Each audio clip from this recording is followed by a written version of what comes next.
going?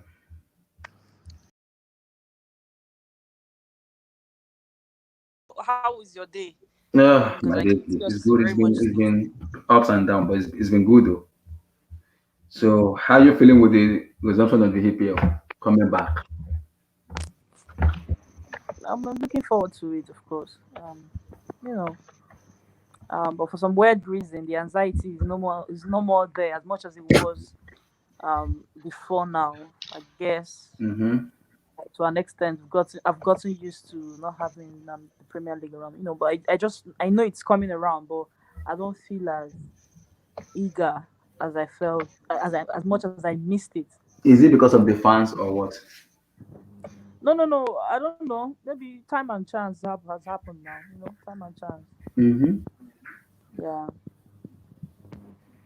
So, we're discussing the top five strikers in history, the one you know, and also the top five right back. So, in terms of clutch, Sorry. we're discussing the top five strikers, top five right back. In terms of clutch, impact in the game, how Mm. achievement is won for the club on international level, and also for the right back. So, then we're going to touch a little bit on the resumption of the EPL and the last match that won the Bundesliga, the La Liga, the Copa Italia. We're going to touch on that too. Yeah, I'm listening. So, just waiting for some few guys to come in, then we'll begin. Oh, okay. Um, let me say hi. Uh,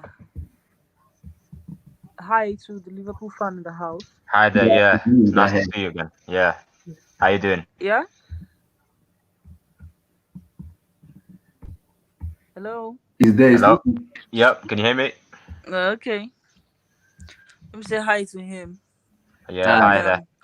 I wonder how he feels about the fact that this is supposed to be their first season of winning the Premier League ever in 30 years. I wonder how he Yeah, feels about I couldn't the feel any better right now. To be interruptions, the fair. unwanted interruptions, and how they're going to Yeah. celebrate the title. Yeah. Without To an be open fair, there's been a lot of roof debate about how it should be celebration and all that. celebrated. I like to hear Yeah. what he thinks about it. Yeah. Can you Would hear you me? mind? Hello. Yeah, I can hear you. I can hear you. All right. I don't think offside can hear me. Can you hear Yeah. me? Oh, okay. All right. Yeah, I Yeah. can hear you. I was asking. I Oh, said I was wondering what the Liverpool fan what he feels about uh Liverpool winning the title for the first time in 30 years and then winning it in the current circumstance. The fact yeah. that they won't celebrate as much as I imagine they would love to celebrate without an Yeah. open roof celebration. Now the normal parade and everything.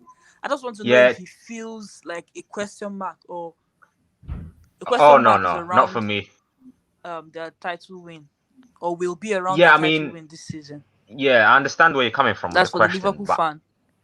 yeah, I just think Can you hear me? Yeah, I can hear you. I can hear you. basically there's been mixed. I think for me Not personally, I you. can I only mean speak the from. other guy. He's talking. He's Can you? hearing you. You can talk. He's hearing you now. Y- Yeah, can you hear me? Yeah. Mm-hmm. So Okay, basically, I because I think can't hear him. Okay. really. One sec. Yeah, can you hear me now? Yeah, we can. I can hear you now. I think. Okay, can I you hear don't me? think offside can hear me. I Can can't you hear hear me? him. I can only hear you. Oh, he said they can't hear you. Maybe it's the mic or something. Yeah, I can join again if you want. Okay. That's better then. Maybe you No could join. worries. Yeah, yeah. Mm-hmm. What? 2 minutes. Okay. So 5, 4, 3, 2, 1. So let's begin. So welcome guys to the news team today. So guys, we're gonna be discussing the top five strikers in history. So in terms of the clutch, their ability, their impact in the game. So we're gonna be discussing how good of a player they are for the clubs and country, both internationally and the club level. So let's begin. Yeah, I So you think wanna go I'm first? back now. So you wanna go first that hair, or you wanna go first upside? You wanna go first between you guys? No, I went first the other time. So that hair, you wanna go first? So Oh, so this is for the top five strikers of all time, right? mm-hmm. Mhm. All right. Okay, I've got my list ready. So So are we going from 5 to 1 again, or? Yeah, 5-1. Yeah. Mm-hmm. All right. So I'm gonna start with number 5. This guy, for me, he's currently playing.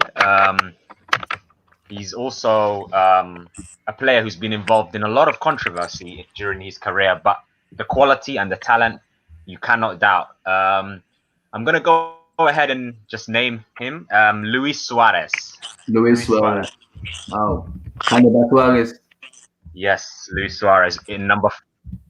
Yep, Luis Suarez in number 5, and I think one of the main reasons I have him in there is because not only because of his impact for Mm-hmm. Barcelona in terms of like winning that season, the treble, but also his skill and his talent.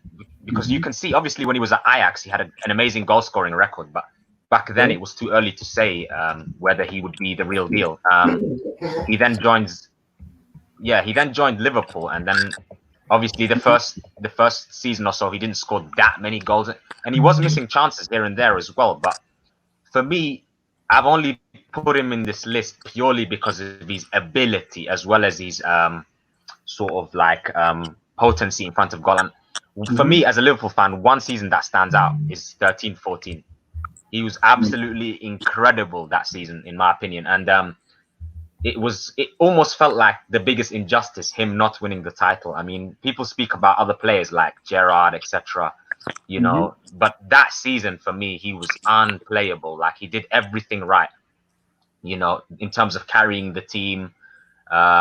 His goal scoring record is just phenomenal at every club he's been. And I also want to touch on his international career. I mean, if I'm not mistaken, he is Uruguay's all-time top scorer as well.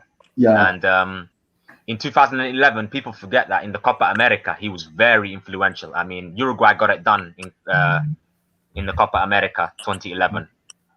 So he not only has a successful career in terms of his clubs, but he also is a reliable superstar for his Mm-hmm. national team. As well as his goal scoring for me, I just go back to his play style. He's just very aggressive. He's very skillful. He's a team player. I mean, maybe not the biggest leader, but you can feel, in a sense, you can tell that he is a leader at the same time because of his winning mentality and his demands, despite the controversy that he's been involved with, as we already know, with the biting incidents, Mm-hmm. with the Evra situation, which wasn't obviously nice. But yeah, in terms of his footballing ability and his career is phenomenal. Like I have to just put this guy as number 5. And right now, even now, you can see he's 33 years old, and he hasn't shown any signs of declining. Yes, he's not as quick anymore, but obviously down to the injuries and whatnot. But he hasn't declined as far as I know yet. So for him to be where he is at Barcelona at his age, you know, the amount of goals he scored in such a short space of time, the chemistry that he has with Messi is phenomenal as well. For me, that is why he's my number 5. Hmm. Mm. So number 5, Luis Yes, Suarez. Hmm. yes. Great one. So who's on number 4? All right. I've been doing a lot of thinking with this one. Again, it's a player that hasn't retired too long ago, but Hmm. one who has left a huge legacy at his club, and one that I couldn't personally ignore because he had such an impact. Like when I started watching football at the beginning, that I Mm-hmm. thought to myself, I have to pick this guy. And he didn't start out as a striker, but I thought as he went along, he was just terrific in every sense. And number 4 would be Mr. Thierry Henry. Thierry Oh Henry. my God. Igwe. Thierry Henry. Thierry Henry, number 4. Thierry Henry. The Yes. Arsenal legend. Yes. What can I say about Thierry Henry, man? I mean, the guy Thierry was Henry. just sensational. Like his impact for Arsenal. Obviously, Arsene Wenger for me deserves a lot of credit for sort of like adjusting his position into a striker and what have you. But for me, this guy's career was just phenomenal, especially for Arsenal, of course. And I can understand why he made the move to Barcelona because he wanted that missing piece, and the missing piece was the Champions League. And I Mm-hmm. felt personally, if he had stayed at Arsenal, I don't think he would have won the Champions League. Obviously, he lost the final with Arsenal back in 2005, but Mhm. no, 2006. My bad. And yeah, ever since I thought maybe this guy needs to go to a club that can accomplish that in a sense of like winning the Champions League. But as an individual, this guy had everything: speed, finishing, the flair. I mean, he would score all types of goals. That famous goal he scored against Manchester United, the flick where he flicks it up and scores a terrific goal. The one question with Henry for me that people might not include him in this list is because his record in cup finals and what have you, he's not as clutch as maybe he's supposed to have been. But for Mm. me, he's one of, I think he's the main reason why Arsenal went invincible that season. Of course, they were amazing from back to front, but the fact that he had this aura of like you couldn't no defender could stop him. Like it felt to me that way anyway, and for that reason, I have to put him in number 4. And also, not to mention his France career, very very successful French career. I mean, he's won the Euros, he's won the World Cup. I mean, he's had a fairly respectable goal return as well. 51 goals in around 123 caps, which is brilliant. He's one of the greatest strikers that France have ever produced. And for that reason, he has to be up there. And just one last point on Henry as well is that he's widely considered the greatest player in the Premier League as well. So for me, no doubt, he has to be number 4. Yeah, Henry. Thierry Henry. Yeah. That's good. So number 3. Number 3. Okay, this is another one. Similar to Henry, he has played in approximately the same time, and this is a player for me who had so much ability. He had a knack of goals, and he's also a player who's widely respected, on and off the pitch. Number 3 would be Samuel Eto'o. Samuel Eto'o. Yeah, Samuel Eto'o, bro. Yeah. So yeah, before I talk about Samuel Eto'o in greater detail, I just want to mention one stat. For me, this stat is very, very impressive about Samuel Eto'o. It's the fact that I think he remains the only player who has won back-to-back trebles with 2 different clubs. Inter Milan in that treble-winning season, and before that, obviously, with Barcelona. So for me, I just want to say that that's a brilliant stat, and that highlights just how good he is. He was such a great striker. I mean, obviously, the more I've learned about him, I found out his journey and his career, and I didn't know initially that he had been at Real Madrid. I mean, he wasn't there for long. It was a limited amount of time, but the club where he made his name was Mallorca for me. Like between 2000 and 2004, that I didn't know he was so good for them at the time in terms of goal scoring ability and stuff. But obviously, everyone can admit that his best years were at Barcelona. I mean, that's where he flourished, in my opinion. And he had such a great chemistry with Ronaldinho as well. You can see it's not just the goals he scores, it's the movement. And he's the type of striker, he doesn't need a lot of chances to score a goal. I mean, that's one of the reasons why I picked him in this list. And for me, what rubber stamps his career even further was the fact that he helped Inter Milan win the treble. He formed such a great partnership with Diego Milito, who was very underrated at the time as well. Yeah. Milito that season, by the way, scored the winning goal to clinch the Serie A title. He scored the winner as well against Bayern Munich, to both of them actually. But I don't think that's all possible without a strike partner as good as Samuel Eto'o. I mean, Samuel Eto'o got the best out of him, and for me, Samuel Eto'o was also a leader. He also helped Cameroon become vastly successful during his career. I mean, he's won multiple trophies everywhere he's gone almost. Well, apart from his latter years, obviously. I mean, he ended up at Chelsea for a brief spell. Yeah, and he was also in Russia with Anzi. Yeah, I think between 2013 onwards, that's when Eto'o started to decline, and he played almost as a second striker, number 10, if you remember. He wasn't actually a number 9 in his final years. But before that, he had such an elite spell that I think you cannot ignore this guy's input. And for Cameroon, he managed to score over 50 goals, and he also managed to sort of elevate, African football even more. Players, young players who were growing up in all parts of Africa wanted to emulate Samuel Eto'o, and just to round off with Samuel Eto'o, I actually didn't know this myself until very recently. Is that he won the African Cup of Nations twice, not once, He won but it twice. twice. He won it twice, yeah. Absolutely phenomenal. Like did. for me, that just puts the cherry on top with his career. And but yeah, man, Samuel Eto'o, what can you say, man? The guy, he only needs a few chances to score a goal, and he was clutch too. So yeah, number 3, Eto'o. Number 3, Eto'o. So number 2.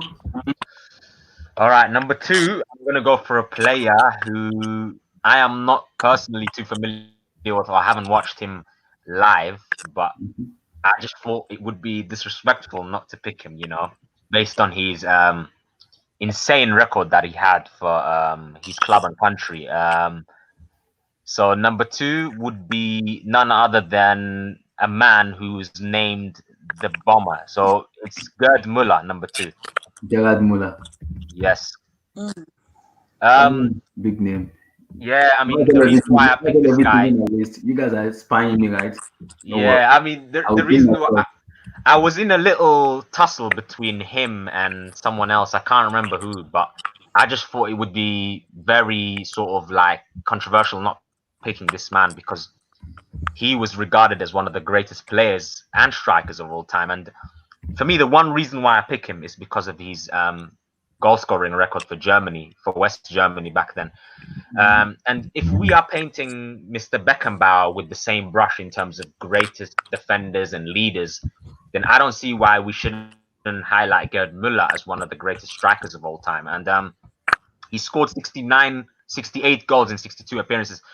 Not normally you would have a striker, amass more caps than goals, but for me, the very fact that he was such a goal machine that he ended up scoring more goals than his appearances for Germany says otherwise. And he's also regarded as a Bayern Munich legend. I mean, he has a lot of records as well. I mean, which were not easy to beat. I mean, if you remember the record that Lionel Messi beat in 2012, scoring 91 goals, I think it was in the calendar year or something like that. It was previously held. It was about right. This one. Gerd Müller was the one who previously held that, if I'm not mistaken. So I just thought this guy, for me, like, it would be very, very controversial not to pick him because he was a huge linchpin in Germany's success. He wasn't as influential as Beckenbauer or whatnot, but he was the guy that would add the finishing touch. And for me, he's become such a influential figure. Now you have his namesake Thomas Müller playing for Germany, and Thomas Müller's had a great career and whatnot. But for me, the name Müller, this is the main Müller, the man that has inspired Germany to success as well as Bayern Munich. So yeah, number 2 would be Gerd Müller. But yeah, I'd personally have to watch back his career, because I have not had the privilege of watching him live or anything like that. But I just thought, after doing some careful studying, that I would have to include him in this list. So yeah. Gerd Müller. Wow. So which one is number 1? All right, number 1 would be someone who has basically inspired every kid almost that wanted to play football to become a striker. Someone who let me get the explosive. Yeah, I will come to it. I think I know you. I'm pretty sure you know who I picked, but but yeah, I think this guy, for me, oh my God, he was just an animal in terms of like a defender's nightmare, basically, up until his own struggles in terms of injury. So number 1 would be Mr. Fenomeno, R9, Ronaldo. Yep. Yeah. Man, this guy, for me, I don't even know to this date whether I will see a better striker than him. I mean, even for the next 20, 30 years, I don't know if I will see a striker like Ronaldo Fenomeno, because to be fair, I didn't see his early years that much when he was at, I think when he was at PSV. PSV was his first club in Europe. So this man, Yeah, PSV, yeah. yeah, that was for me. I wasn't too familiar with his time at PSV, so but the records. I mean, this guy was just scoring goals like absolutely non-stop, and the manner in which he embarrassed defenders as well was just something to behold. And then he goes on to join Barcelona, and he was only at Barcelona for one season, by the way, just one season, and the things he did for them. Oh my goodness me, like it's just ridiculous. Like the amount of goals he scored, his impact. But obviously, that's where he sort of made his name. But for me, when he moved to Inter Milan, that became sort of like the bigger picture for me because that was around the same time I started watching football when he was at Inter Milan, So, and he left in 2002, and obviously we know what happened that year with Brazil. yeah. He was just the key man for Brazil. Mhm. Everyone obviously remembers that famous three: Ronaldo, Rivaldo, Ronaldinho, right? Mhm. But 1, 2, yes, but mhm. when I was growing up watching football, I just saw him as the main guy out of the three. I don't know why, but maybe it was his haircut, maybe it was the style in which he was playing, but it was just crazy. He's like one of my like idols in football, man. This guy, and yeah, in that final, if you remember, Germany probably were playing better than Brazil as well. And having watched it back, I just thought, where's that inspiration going to come from for Brazil? But for the first goal, he was at the right place at the right time. It was a shot from Rivaldo, and he was there. He poached it on the rebound. Second goal, again, amazing play. Rivaldo dummies it. The telepathy he had with certain strikers was just amazing. And then he finishes it past, one of the best keepers of all time in Oliver Kahn. And for me, that was the game where everyone saw Ronaldo as a phenomenon. I think that was the game, the World Cup final, where he was living up to his nickname, phenomenal. And from there, he's gone.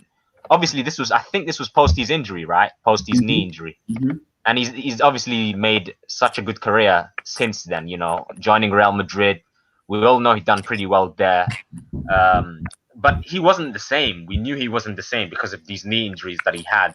And then for me, when he started to decline, that was when he joined AC Milan. He was only there for about a season, but he still Mhm. showed flashes of brilliance.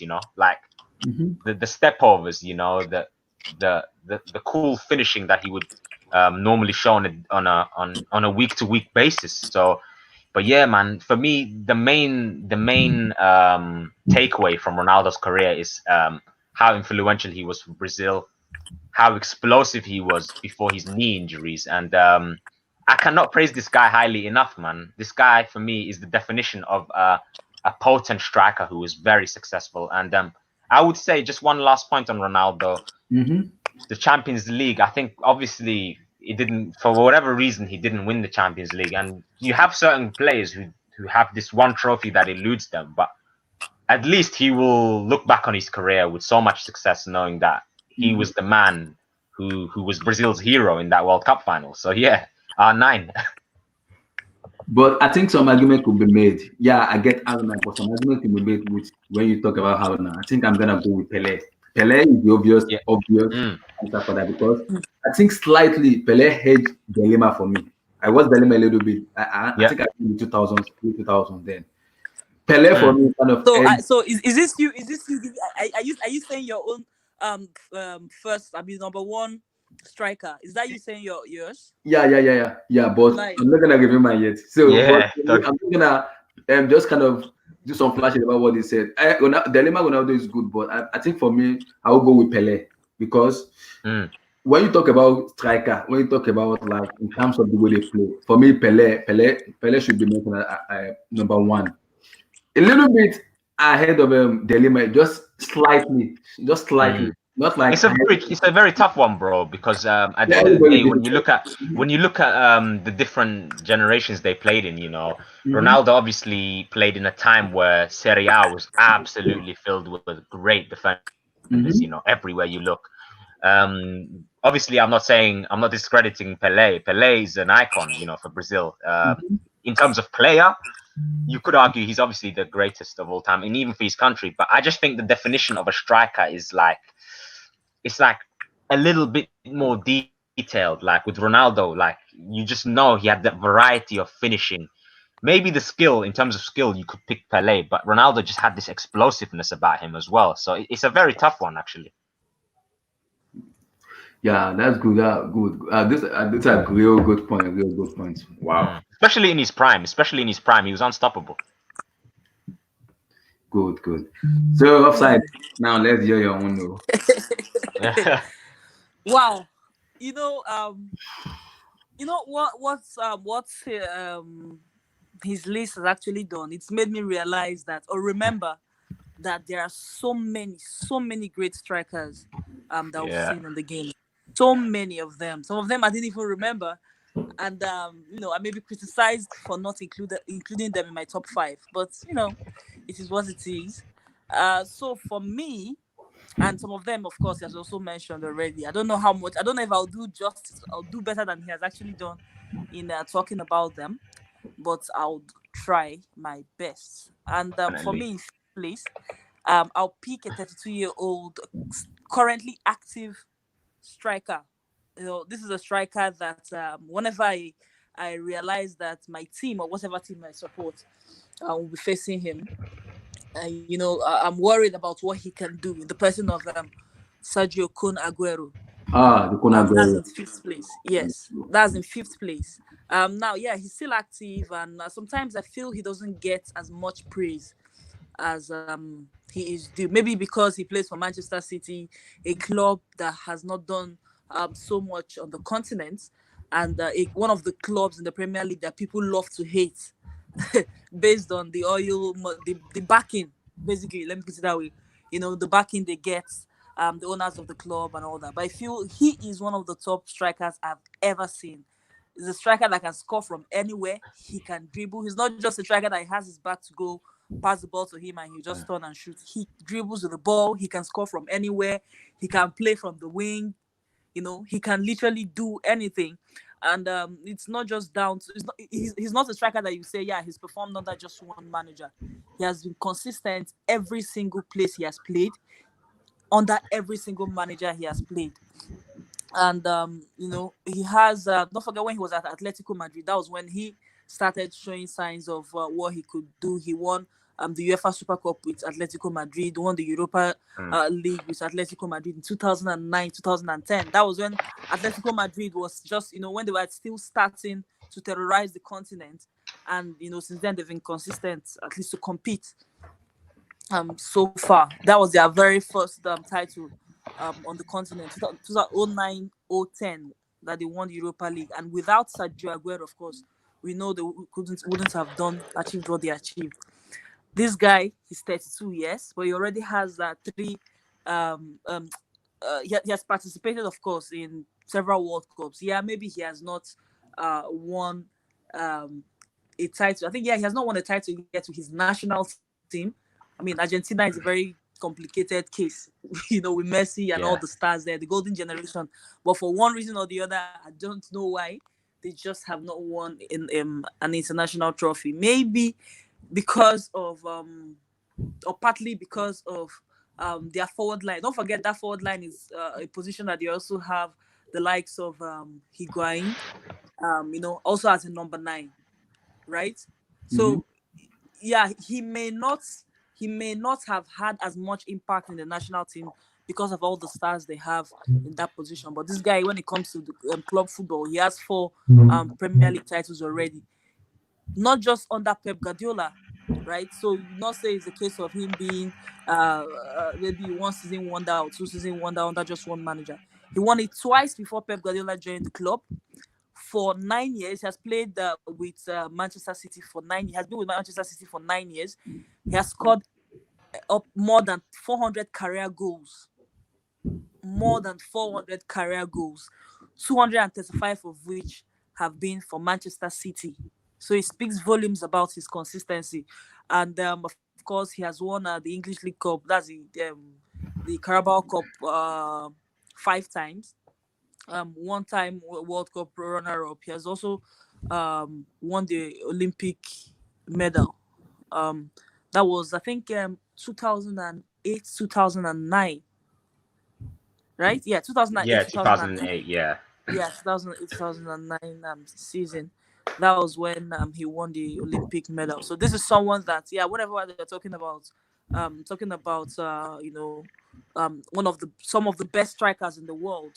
I feel like sometimes we tend to forget to relegate him, maybe because he has not won a major title with the national team, or because his team Manchester City is not very much liked. But if you look at him as an individual, as a striker, I believe every club would want to have him in their side. Don't forget Mm. what he did. He was one that scored that goal against QPR that made them win the title.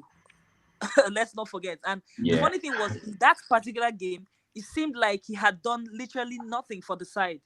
Like he was invisible in that game, but then he popped up with that last minute winner in 2012 to clinch the title. So of course, there's a reason he's a Manchester City legend, and I feel he should be more involved in the conversation when we're talking about the best strikers in the world. That's for my number five. So And before you go for your number five, do you think like Suarez a little bit of edge Kun Aguero in terms of the way he plays, his ability, skill, and impact in the game than Sergio Kun Aguero? Because when we talked about in terms of the way they play, how clinical and how good of a player he is, we have to Luis Suarez is part of it, because when we talked about ability, skills, and everything, Suarez kind of edged it a little bit ahead of Kun well, this is Aguero. my opinion. This is I know, I know. if I was to pick one of them as a striker, I think I mean, I understand, yeah, Suarez, yeah, he does this and that, but for some reason, I'll pick Aguero over Suarez. That's not denying the fact that Suarez is a fantastic striker. Don't get me wrong, but I'm more scared of facing Aguero than I am of facing a Suarez. Let me put it that way. That's just me. I'm more scared of facing. I mean, I support Chelsea. Yeah, I'm a Chelsea fan. So if I were to face Manchester City or Barcelona, let me put it that way, I'll literally prefer facing Barcelona than I would want to face. Than I would want to face Aguero. Do you get me? Yeah, I got you. Yeah. Okay. Now in fourth place, uh, now this guy is. I mean, people will say, yeah, I'm being controversial. Yeah, this blah blah blah. Yeah, but yeah, it is what it is. And when I actually put this list, mentioned this, or actually put this guy in my list, I didn't think of Samuel Eto'o until I didn't think of Samuel Eto'o until Dahel. I don't know if I'm pronouncing your name well. Yeah, Dahel, that's is that a fine. good Yeah. pronunciation? Yeah. Yeah. Yeah. Until you actually mentioned him. Maybe ordinarily I would have gone back to Sneak to replace this guy with Samuel Eto'o, but for some reason I'll just leave it there and just, yeah, it's what the Yeah. gods want, I guess. So It's not easy. this Yeah. is someone with a Chelsea Hmm. link. I know already. Okay. Okay. I already know. I already I know. think I know where you're going with this one. We know already. We know. This guy, right? This guy. Can you guess? Can you guess? Yes. Yes. Of course. Yeah, guess, just Didier. guess. Of This guy. course, come on. Okay. Well, you know why, right? Yeah. Now, here's the thing. I'm not denying the fact that Samuel Eto'o is This man here. was a fantastic player, on all fronts, right? Mm-hmm. Of course, with the national team, yeah, he did what he did, but also with all teams he played, club sides he played for, and of course was a threat to every opposition. But the reason I'll pick Didier Drogba is, it's one thing to talk about. The other day we were talking, and they said for me it's not just about maybe trophies the person has won. There are several things I want in a striker or in a player that I want in my side. Now Didier Drogba edges it for me in terms of leadership, in terms of Drogba is basically a big game player. As we all know, he's the kind of player that, yeah, sometimes even if he does not score, the fact that Chelsea was so successful, as successful as they were when we had Drogba, Lampard, John Terry, and the likes, was not just down to the goals Drogba scored, right? Mm-hmm. But it was down to having leaders on the pitch, and Drogba was one of the main leaders Chelsea had. Drogba had 164 goals in 8 years at Chelsea. Now, normally that shouldn't be enough. If you divide 164 goals by 8 years, we're getting less than 20 goals a season, right? So ordinarily, I mean, they shouldn't. I don't know if I did. I mean, I'm not good at math, so just forgive me. But you understand what I'm trying to say? Yeah, Mhm. but but the thing is, ordinarily, yeah, he should not be here. But when it comes to those big goals, the goals that the game changing goals, whether you talk about the cup competition or just normal league games, the FA Cup, we know how many times, or every single time he got to Wembley for an FA Cup final. Ask Arsenal fans; they will tell you very much how he tormented them, right? So this is the reason I would want to have Didier Drogba in my side. For the national team, yeah, they were the golden generation. And even though I don't think they won, they didn't win. They didn't win the African Cup of Nation. I mean, when he was in the side, he never won the African Cup of Nation. Um, but he was always competitive, and what he brought to the nation of Cote d'Ivoire, stopped a civil war. Now I know it's an off the pitch incident, but that highlights the leadership character that he has. And that is why I say I would want to have him in my side over Samuel Eto'o. It's not everything about football is not just about how many goals you score. Sometimes you might be the one to inspire the person that will score a goal. You might be the one to inspire just an average player or less than average player, to change the game. And that's what I want to him. He's a two-time African Footballer of the Year. Yeah, not as much as Samuel Eto'o, but yeah, that's credit to him. Four-time top scorer. He won the Golden Boot 4 times in 4 different competitions: UEFA Cup, twice in the Premier League, Africa Cup of Nations. What he did in Marseille, of course, earned him a move to Chelsea. And even though his first season at Chelsea was not the best, right? But at least we saw enough to want to give him more chance, and he seized the chance and went on to become a Chelsea legend. 100%. He Yeah. has, yeah, he won the Premier League, of course, twice. That was across over a period of, I think, 8 years. Yes, over a period of eight years. Don't forget, he left and came back and still inspired the side under Jose Mourinho in 2015 to win the title again. So this is basically what he does. He was not the main striker at the time, but he was still able to bring something to the side, and Mourinho recognized that this guy could bring something to the side. He inspired Chelsea, of course, to that Mhm. epic, undeserving, if you ask me, undeserving Champions League title in 2012 against all odds, right? Literally against all Even though, odds. yeah, he I was can't the forget winner. that. I want me to remember 2012, man. I can't Yeah, forget. but it was against all odds. I I broke my mean, TV twice. what? I broke What did you that say? TV twice. When he scored that goal, I was like, damn, we're winning this. Uh, We're winning yeah, this. they're gonna hate. They're gonna hate. Yeah, but that's basically it. I remember it was in 2008 against Manchester United, right? That Mm-hmm. he earned himself a very stupid red card, and of course, I mean, Chelsea went on to lose that particular one in 2012, right? Yeah, he considered the penalty, and somehow he managed to redeem himself, scoring the late equalizer and then scoring the winning penalty. So this is the character. It's more about his character. He scores fantastic goals. We can't underestimate. We can't there's not much you can say about that. We already know. 3 times League Cup winner in Turkey. After he left Chelsea, he also won the Turkish league Mhm. once. He won the Turkish Cup once, Super Cup once, all in the same year.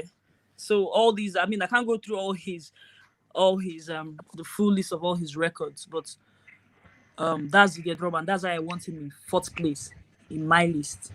Yeah, I just wanted to Now, say quickly, sorry for cutting you off. Just wanted to say quickly on Chelsea. 2009, I have to say they were the best team in Europe. I thought they were really unlucky against Barcelona. We all know what happened against Barcelona, right?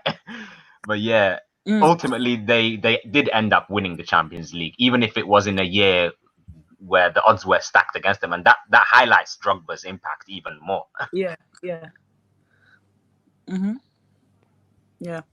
Okay, so Yeah, so to number three for me, yeah, I have to agree with you at this point.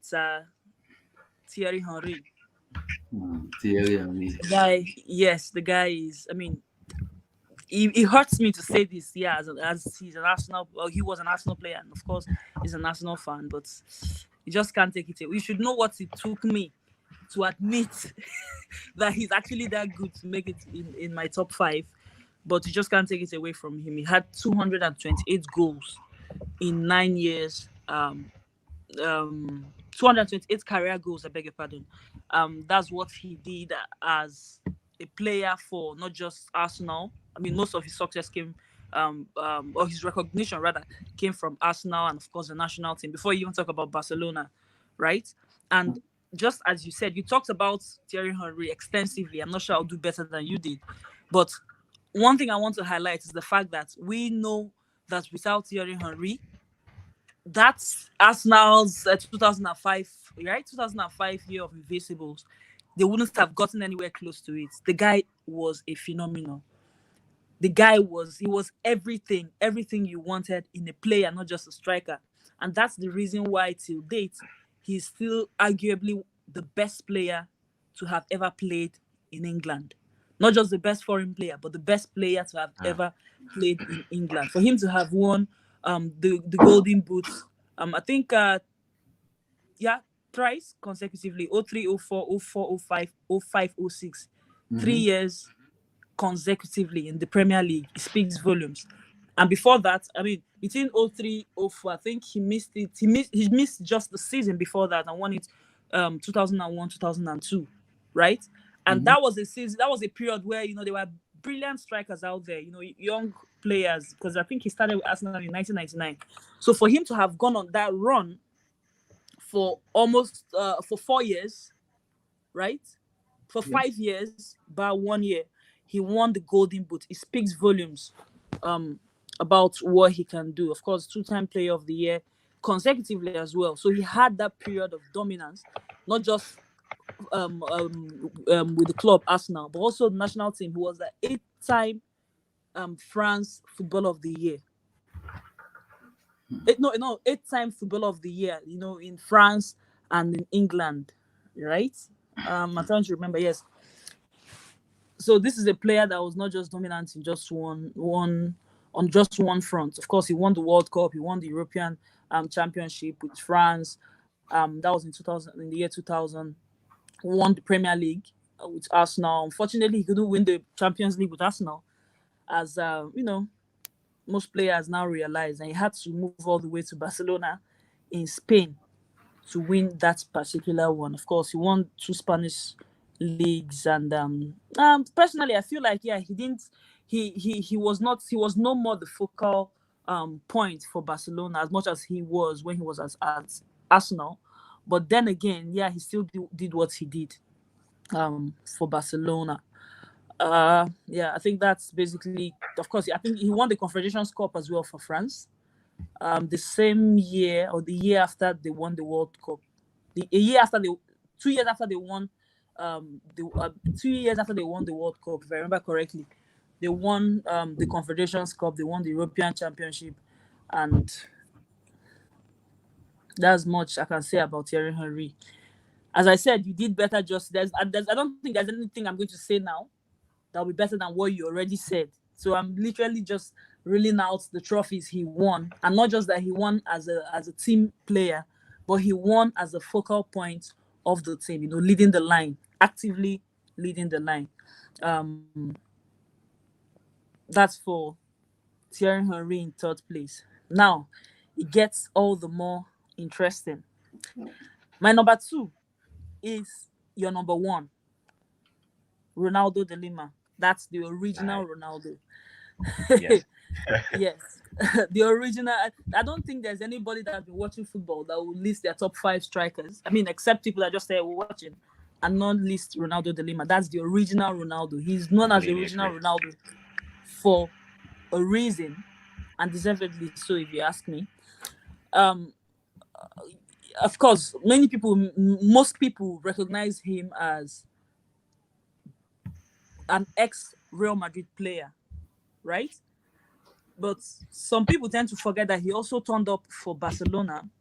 And in fact, when he was at Barcelona, his games to goal ratio was so astonishing and so impressive that it was basically like he didn't score in just two games. He played, I think, 49 games, about 49 games. Let me confirm. 49 games for Barcelona and scored 47 goals during that time. So while when he was at Real Madrid, yeah, he had a huge turnover of goals. About in almost 200 games, he scored 104 goals in about 277 or over 170 games. Now, yeah, as I said, people recognize him more with Real Madrid, forgetting how good he was when he was at Barcelona. His game to goal ratio, of course, was better at Barcelona, but he had always turned up with goals and was consistently potent from when he was in Brazil, when he played for Cruzeiro, where he was discovered from, of course, before he moved to Europe. He scored 47 goals in 44 goals in 47 appearances. Then, of course, he moved to PSV, where he was equally very potent, 54 goals in 57 appearances. So this speaks to a player that, he could dribble. He could basically do anything. He could play as if he's a number 10 at the same time, bully defenders, be entertaining, anything you want. The controversies as well. Let's not forget his haircut. That his famous haircut at the World Cup that he has now said. I think he said it was a mistake. I can't remember what the story behind it, but it was kind of controversial. He has numerous national team titles, and obviously was not a striker on just a single front, right? Yeah. I think it was sometime in 2002 when he suffered a setback. Yeah, it was sometime in 2002 when he suffered a setback. That was when he had that injury and managed to come back. Not just that, he came back and led them and claimed the Golden Boot during the 2002 FIFA World Cup, where he scored 8 goals. And I think till date, he has the joint highest goals for Brazil alongside Pele. So it speaks volumes about what he can do. He has some records that till date have not been matched in football. I think he has um I'm trying to remember. There's a particular record he has with Brazil. Um, he has with Brazil that has not been matched today. Yeah, he scored all of Brazil's goals in the 3-1 win of the 2006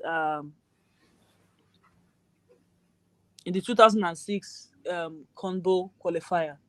Now, that's something that if a player like Lionel Messi does today, people will be raving. Remember when Lionel Messi qualified Argentina for the World Cup, scoring all needed 3 goals to qualify for them for the World Cup. So this is someone that started doing it from way back. And yeah, maybe because of the fact that we didn't have social media, to spread all these stories, sometimes we tend to not remember just how, or the younger generation these days tend to not realize how good Ronaldo de Lima was at the time while he played. But his achievements, of course, cannot be understated.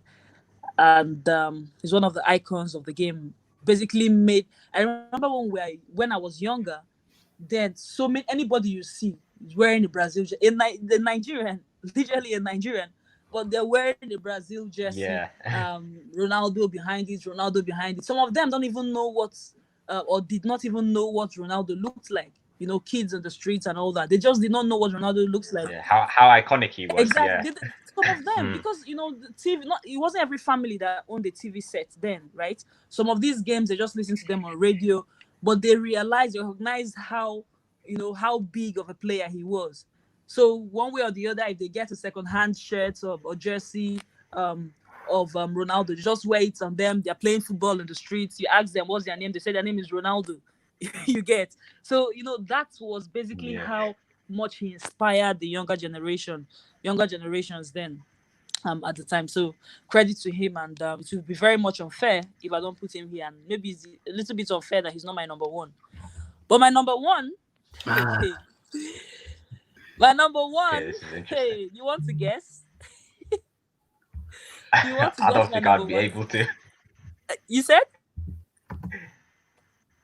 I don't think I'm not sure if I'll be able to guess correctly. Okay. There's just one person. I think it's just there's only one person that is deserving to be ahead of Ronaldo de Lima in that list, and it's someone that his name has already been mentioned, albeit Get more. not, albeit No, not not, him. albeit not, not in the top five. It was just mentioned in passing.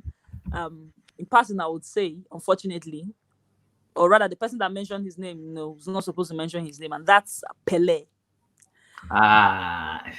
Pele scored so many goals that till date, even the records, we're not even sure what we're not even sure what the record says is correct. But he scored so many goals that we're not sure the records. The record keepers captured every single goal he scored. He scored for fun. Mm. Now, officially, yeah. According to the international football statistics, according to the international football statistics, I'm sorry, just hold on. I'm trying to get their full name, but it's actually IFFHS, right? International Federation of Football History and Statistics. Yes, IFFHS. Ronaldo, I beg, Pele has scored over 1,000 goals, right? He has scored over 1,000 goals, or he scored over 1,000 goals. While he was active, I mean, most of those goals, of course, were scored for his club sides, and maybe that's why FIFA does not have accurate record of how many goals he scored. He scored over 1,200 goals. Now, remember earlier I talked about Kun Aguero, and I talked about Aguero scoring over 400 goals, just a little bit over 400 career goals. Now imagine a Pele that scored over 1,200. It's like extreme, like two different extremes. Yet they are together in the top five. His league goals are pegged at 541 goals, according to the same record-keeping organization. And this is a player, unfortunately, again, we did not have social media, to promote most of his achievements. We did not have even television. We couldn't watch most of his games on TV except for those World Cup games. Yet till date, we still recognize how much he contributed to the game. We still recognize what he did for the game and in the game. Now, personally, I consider Pele as to an extent, a mixture of Lionel Messi to an extent and Cristiano Ronaldo. I'll tell you why. Lionel Messi in the sense that when it comes to scoring solo goals, the guy can do and undo. He can literally pick the ball from his own half, dribble past every single person that comes along his way, and probably even the official, the center referee, dribble every single person and score goals. Now that's something Lionel Messi does today, and we're clapping for him, we're raving about him, right? Now imagine a Pele that did it, and during that time managed to score over 1,200 goals. Imagine what he would have been like if we had the social media today. Just watching his highlights on YouTube alone will tell you how sensational this guy was, how magical he was, with the ball at his feet, and even with the ball on his head. Yeah, if you watch 100%. highlights of what he did with the ball on his head, he could dribble people with the ball on his. I don't think I've seen Messi do that much, but Pele could dribble people with the ball on his head. Now, that is the aspect of a player like Cristiano Ronaldo. That's why I said he's a mixture of the combination of Cristiano Ronaldo and Lionel Messi to an extent. I'm not saying he's them, but I'm basically saying he had different attributes from them in his game. He could score with either feet. He could do all sorts with his head. Could score with his head just like Cristiano Ronaldo does. So this is why, for me personally, he's the best striker that has ever lived. The best number 9 that has ever played the game. And nobody comes close. Nobody whatsoever. I think that's a very, very good list, honestly. That's a very good list. I was going to pick Pele as number 1, but you know what? I wasn't quite sure whether he had played as a second striker or whatnot, but there's no denying that his goal records is unmatched even to this day. Yeah. And I don't think anybody would ever match it. Or maybe the defenders then were just so horrible. Yeah, highly doubt it. But yeah, maybe. Yeah. Yeah, but then he managed to achieve all these, on the continent. I'm talking about South America, winning the Mm. Copa Libertadores, yeah, twice. He also won the FIFA World Cup, and unparalleled 3 times, right? Yeah. The first one as a So till date, 17-year-old, I believe. yeah, as a teenager, yeah, you're correct. Wow. As a Yeah. teenager, and he was consistent, you know. So I think he deserves to be there as number one. So You guys made a huge that list. does it. You guys made Yeah. a huge one. We'll put pressure on you now, yeah, Yeah. Abdullah. Because all my list, you guys have mentioned everything. I have to just pick something though. It's tough to mention. But I'll be very. Mine will be very. It will be controversy. It will be. It will Yeah. be. Yeah. But my number one, number I two is bet. gonna be real. But for my 3-4, 5-4, it's gonna be a little bit like heshy a little bit. So my number 5, I don't know. I don't want to choose him at the moment. At first, I put him in my top 10. But what I kind of go through is Achievements. profile, kind of where how good of a player he is. I have to put him at number 5. Is so when you talked about clinical player, is for me he's underrated. People rate him just because of how many goals he scored. Man, this guy every season he scored 30, 35 goals every season. Is overrated. I don't know, maybe you guys can get the player, but it's very overrated. It's like season after season after season. It's just consistent. As It a never number stops scoring. 9. Yeah, it never stops scoring. It never stops scoring. It's my number 5, Robert Lewandowski. Oh. Ooh. Are you That's sure?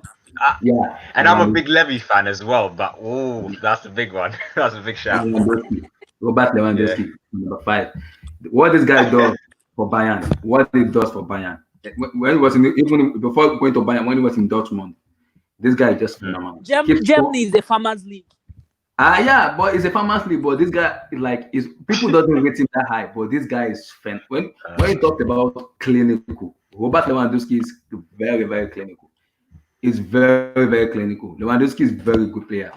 I didn't put him in my top. I only put him in my top 10. But when I was kind of listening to what you guys are saying, I have to just change my mind and put him in top 5. Lewandowski is very good. Very, very good player. Very, very. If you look at his goal ratio every season, he scored more than 30, 35. The only season, I think the only player who can beat that record is Cristiano Ronaldo and Leo Messi. Those are the two players who can beat those records.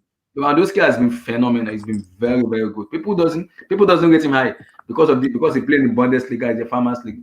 Lewandowski is very good.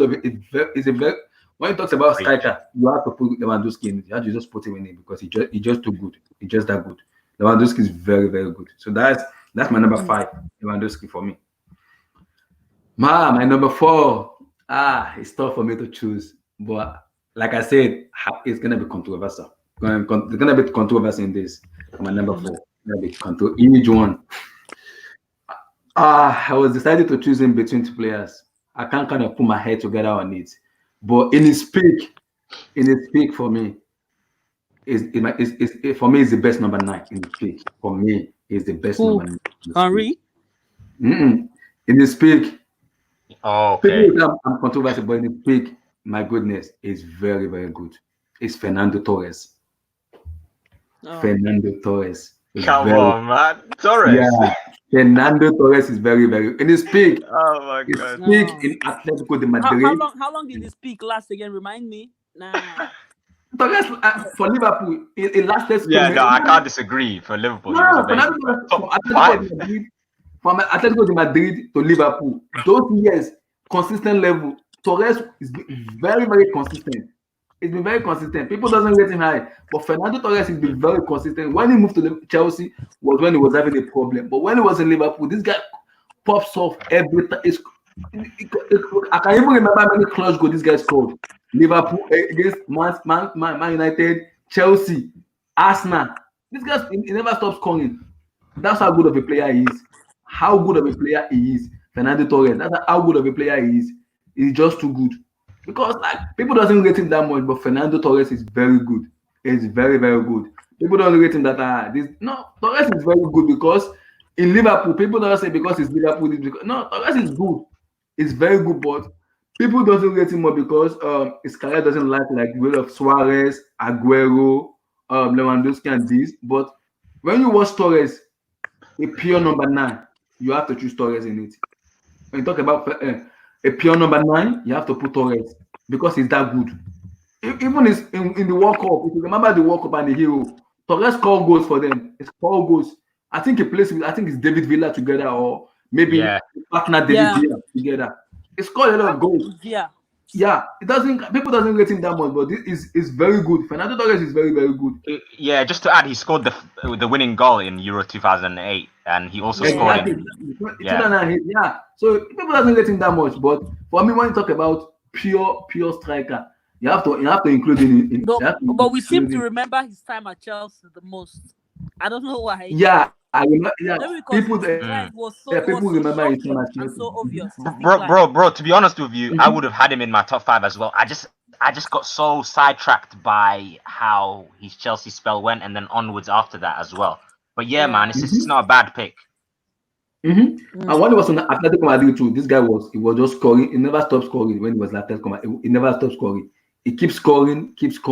People doesn't rate him that because he was young there, but when he went to Liverpool, this guy is the definition of a number 9. Definition of a number. He will never stop scoring because it shows how good of a player he is. He's just too good. Very, very good player. Bro, I was almost in tears when he joined Chelsea, man. It was one of the worst moments I've had personally as a football fan. Honestly, like the next day, it felt like a funeral for me. I just want to. Yeah, man. I need to just put that out there, man. It was sad. People doesn't rate him that high. Like, but for me, Torres is my number 4. It's just too good. It's good. It's a pure number 9. Very good player. My number 3. I was choosing player. I wanted to go for someone else, but both of you guys, Offside and Daher already mentioned it. I was stuck already of choosing him, either Eto'o or Drogba, but I was stuck in choosing my number 3. That was like, my God. I know who you choose. Don't pick Eto'o. Just pick you. You cannot be for Drogba. You don't have it in you. I wanted to choose Drogba, but what Eto'o has done in football, man, this guy is just too good. I can't. No. Like I was in the middle between to go for Samuel or to go for Drogba. But someone shoved you. Someone shoved me there. You guys already chose my list already. Like I wanted to choose Eto'o as my number 3, but when you choose that, I was like, my God, you guys have to change my team. You choose Drogba. I was like, my God, again. So you guys already choose my list of two strikers I've watched. If I watch Eto'o very well, this guy is just like, even before coming to Chelsea, Inter Milan, from Barcelona to Inter Milan to Mallorca. Like, no. This guy is just like, he's too good. Even when he came to Chelsea, I think at the age of 33 or 34, if I can remember very well. He was very good. He's just scoring. Like, people I think people doesn't rate him that much. I think he had a clash with what's called Pep Guardiola, and he wasn't good enough for his team. But Eto'o is he scored a hat-trick against United. Yeah, that was when he bought Zlatan Ibrahimovic. But Eto'o is very good, very, very good. But since you guys choose Samuel Eto'o and Drogba, I think I'm gonna go away a little bit from there. I'm gonna go a little. I think for me, I'll go with Ibrahimovic, Zlatan. I'll go with Zlatan. People doesn't rate Zlatan, but I'll go with Zlatan because if you watch what Zlatan has done, if you watch what he has done, man, that we have to just rate him how good of a player he is because. Yes, he didn't win the Champions League, but when he talks about goals, when he talks about goals, skills and everything, Zlatan is there from his Inter Milan years, from Inter Milan years to AC Milan, then to PSG. Now he's just too good. Zlatan is just too good. Like people doesn't kind of put him in their list because. It's not the striker they like most, maybe because he's too arrogant and everything. But Zlatan is good. I could remember very well. I think the Sweden versus England is in the friendly match or in the World Cup or Euro. If I can remember very well, when he scored an overhead kick from the midfield to the net.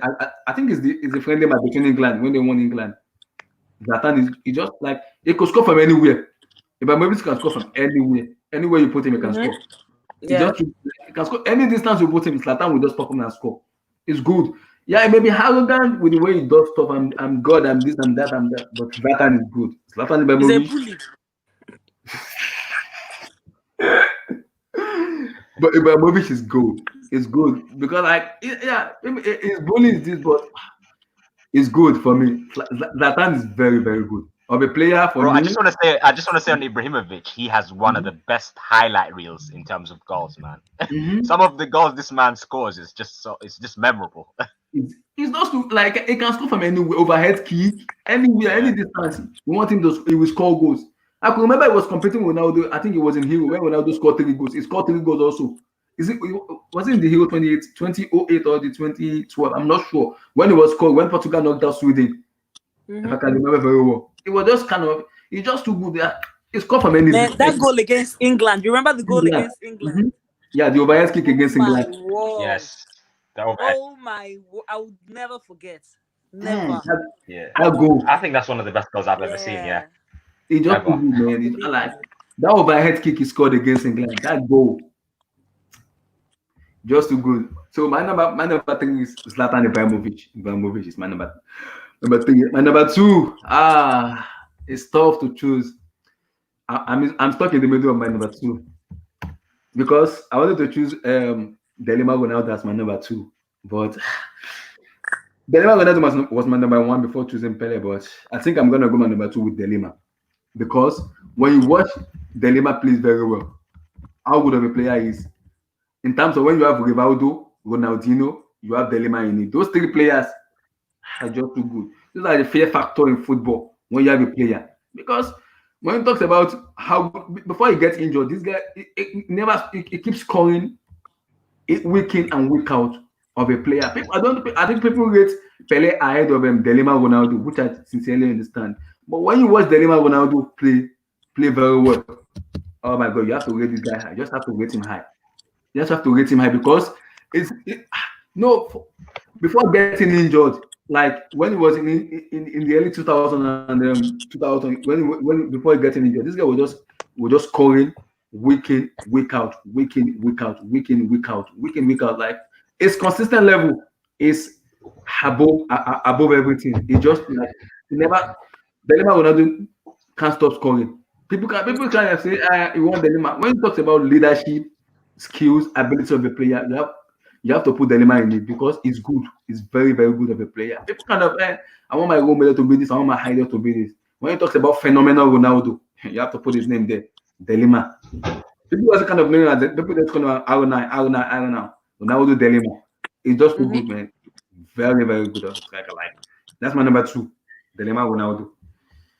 So my number one is tough, but my number one, I was in the middle of choosing between Gerd Muller and the Pele.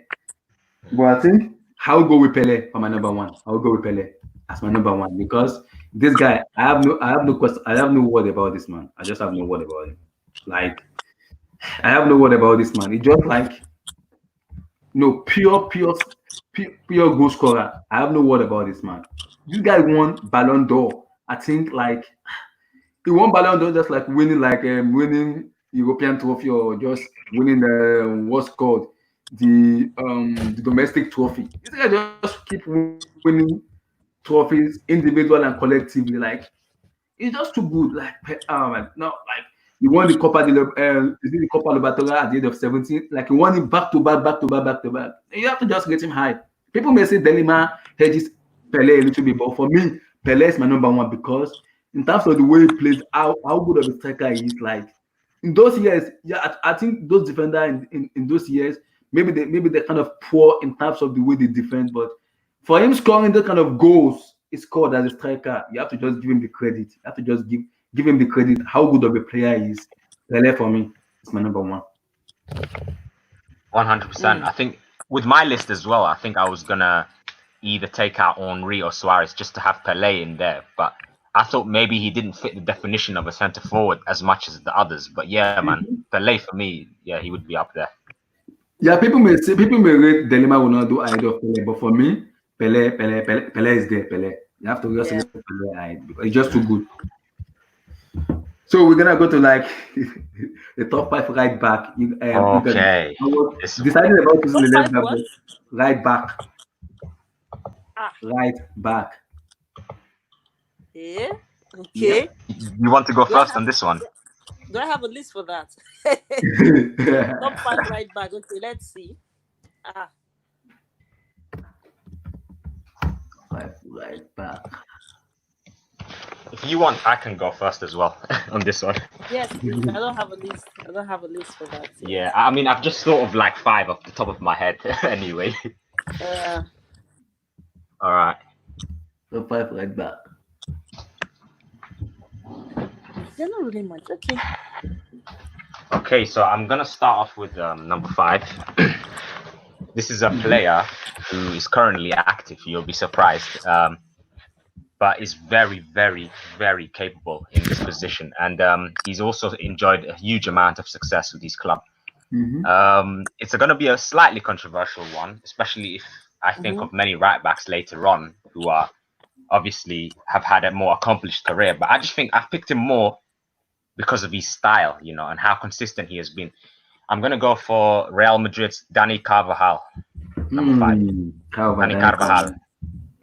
Dani Carvajal. Yeah, man. I think this guy is just utterly consistent. I mean, I think he's probably the best Spanish right back I've seen, like an out and out right back. Because if you remember, Sergio Ramos started as a right back for Real Madrid, but then he moved into a more central position. So, but for me, since Carvajal's arrival, I think Real Madrid have been very solid in that position, and he was actually a big part of their success.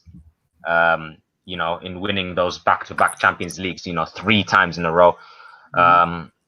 For me, he's just one of those fullbacks that he can defend well, he can attack well. He was very durable as well. I mean, he was one of those players who wouldn't even tire, you know, during the 90 minutes or whatnot. But the one thing that helped Carvajal, in my opinion, was that loan spell he had with Bayer Leverkusen. I think that was the one season which sort of in many sense he improved him as a player. And the following season, I think it was 13-14, from 2013 onwards, he cemented himself as not only Spain's best right back, but Real Madrid's best right back. And for a number of years, he's done this now for what, 5-6 seasons. But obviously in the last year or so, he's kind of slowed down because of health problems and whatnot. But he's back now. I mean, he's played yesterday. But I just thought it would be, you know, I just had to include him because he's been one of the best right backs in the world, if not the best right back in the world over the last 5-6 years. Now, obviously, you have the emergence of my boy Trent Alexander-Arnold, who's been amazing. But I just think we have to include someone who has been at the high level, you know, for a longer period of time. And Carvajal's been at the top of the game right now for a long time. So for that reason, I have to put him as number 5. He doesn't have that many weaknesses either, to be honest with you. He knows how to put a cross in, you know. He's very accomplished as a defender. So yeah, for that reason, Carvajal for me has to go number 5. Wow. Okay. Number 4 is a player that I actually wanted to put in 5 initially, not because he's had a less of a career or anything like that. He's actually had a great career, but at number 4, I'm gonna pick a player who obviously isn't active at the moment. He retired some time ago, but he's not really known as an out and out right back. But I felt I had to mention him just because of his you know, his reputation for his country, you know, and club as well. Lilian Thuram. Thuram, yep. Number 5 is Thuram. I think this guy is just known as basically one of the most naturally gifted defenders in terms of like for France anyway. I mean, I think one of the main reasons I picked him in this list was because he was very influential for Juventus. Before that, he was at Parma as well and Monaco. But obviously, I've only known him from the time he played at the '98 World Cup. If you remember, in the '98 World Cup, he played as a right back for France, I believe. And ironically, the only two goals he scored for France was against Croatia in the semi-final, and they were actually losing in that game. And the goals came from an unlikely source in Thuram at right back. But I think that's probably one of the reasons why I picked him. But I'm pretty sure that in his prime, he was a very competent player at right back as well. Maybe one of those who was versatile as well. He could play at centre back. So in a way, I was surprised when I first realized that he wasn't actually an out-and-out right back per se, but he managed to perform like in that position very, very capably. So, but obviously my list could vary as I go on later on in the show and whatnot. But I just think for now, I have to pick Thuram because he was very influential in that position, when France ended up winning the World Cup on home soil. So number 4 would be Lilian Thuram.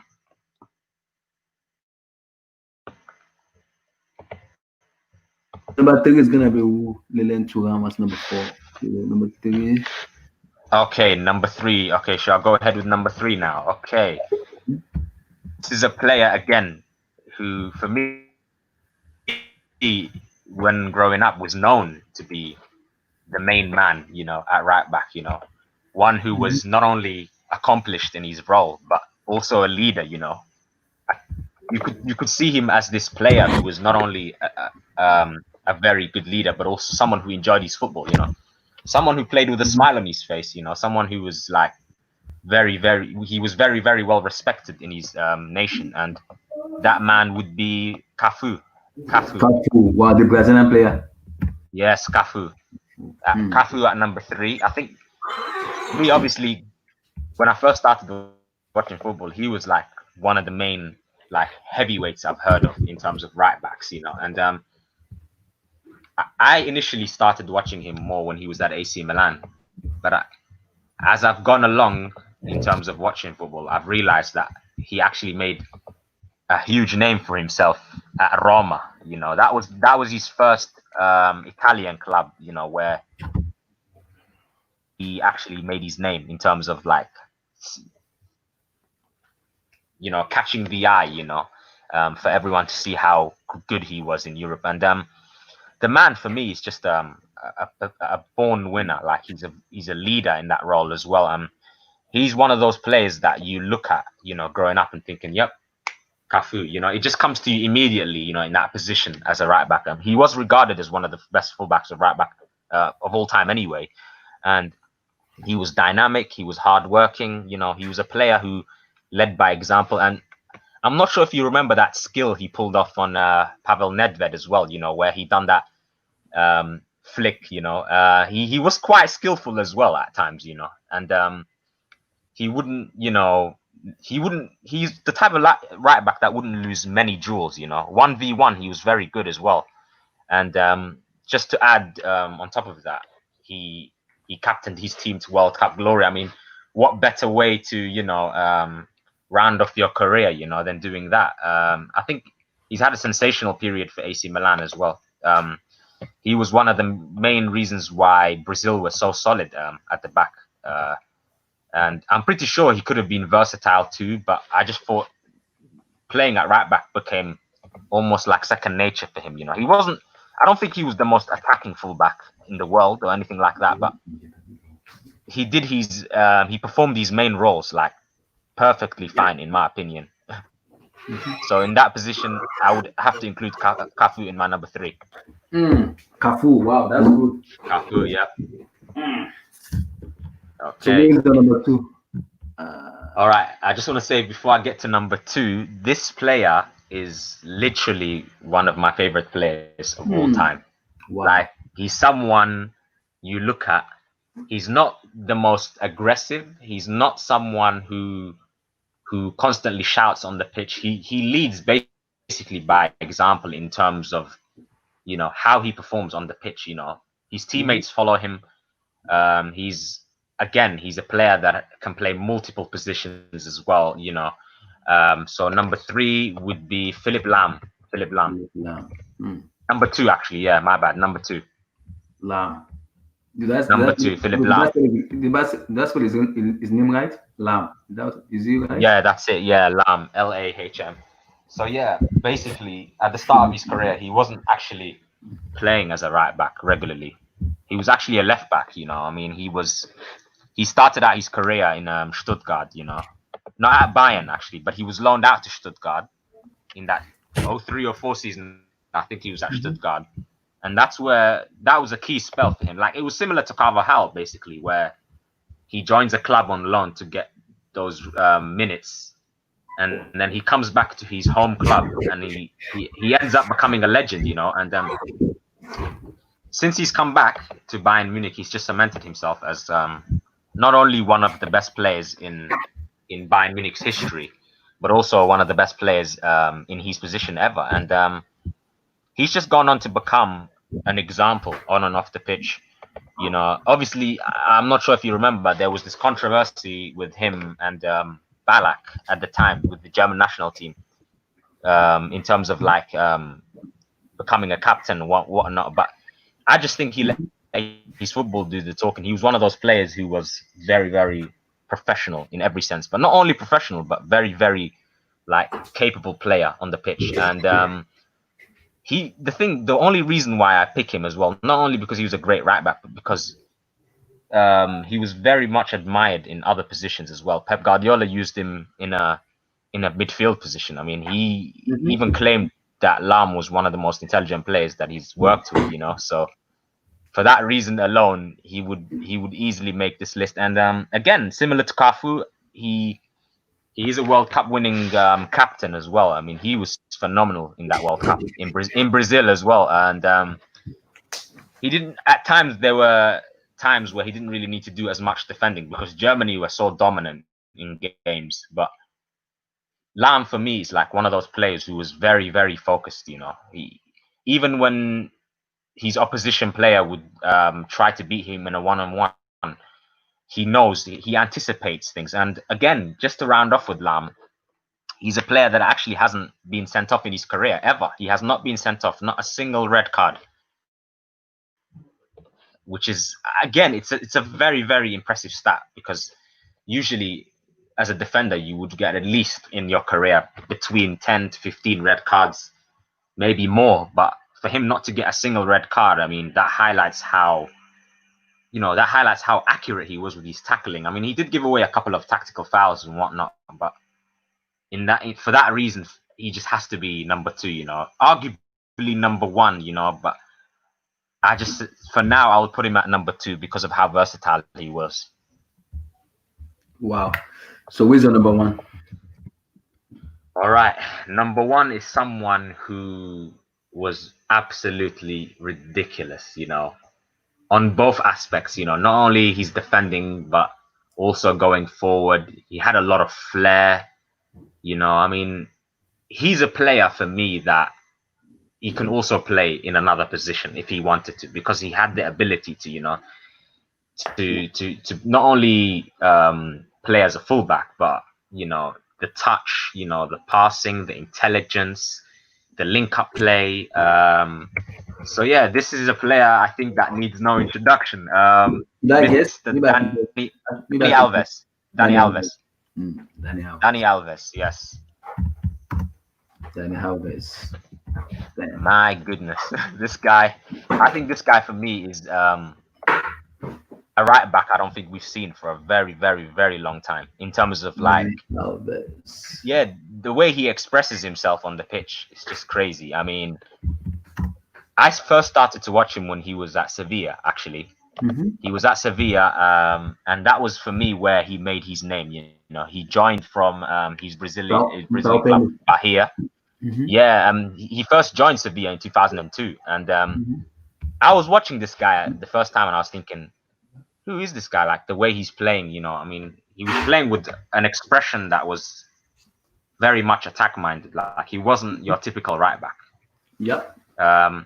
He also focused on contributing on the other end of the pitch as well. Like, for Sevilla, you can see his achievements clearly. I think he's won the UEFA Cup. He's back to back actually, not only once, but they defended the UEFA Cup. They won the Copa del Rey and the Super Cup, which was for me not highlighted enough. It was the most impressive one for me, the Super Cup, because if you actually look back on that, Abdullahi, they beat Barcelona 3-0, 3-0 in the Super Cup, and he was actually one of the best players. And I think maybe that was one of the games where Barcelona were looking at him, because he was actually man of the match in that game. He was impressive in that game. I mean, it was a long time ago.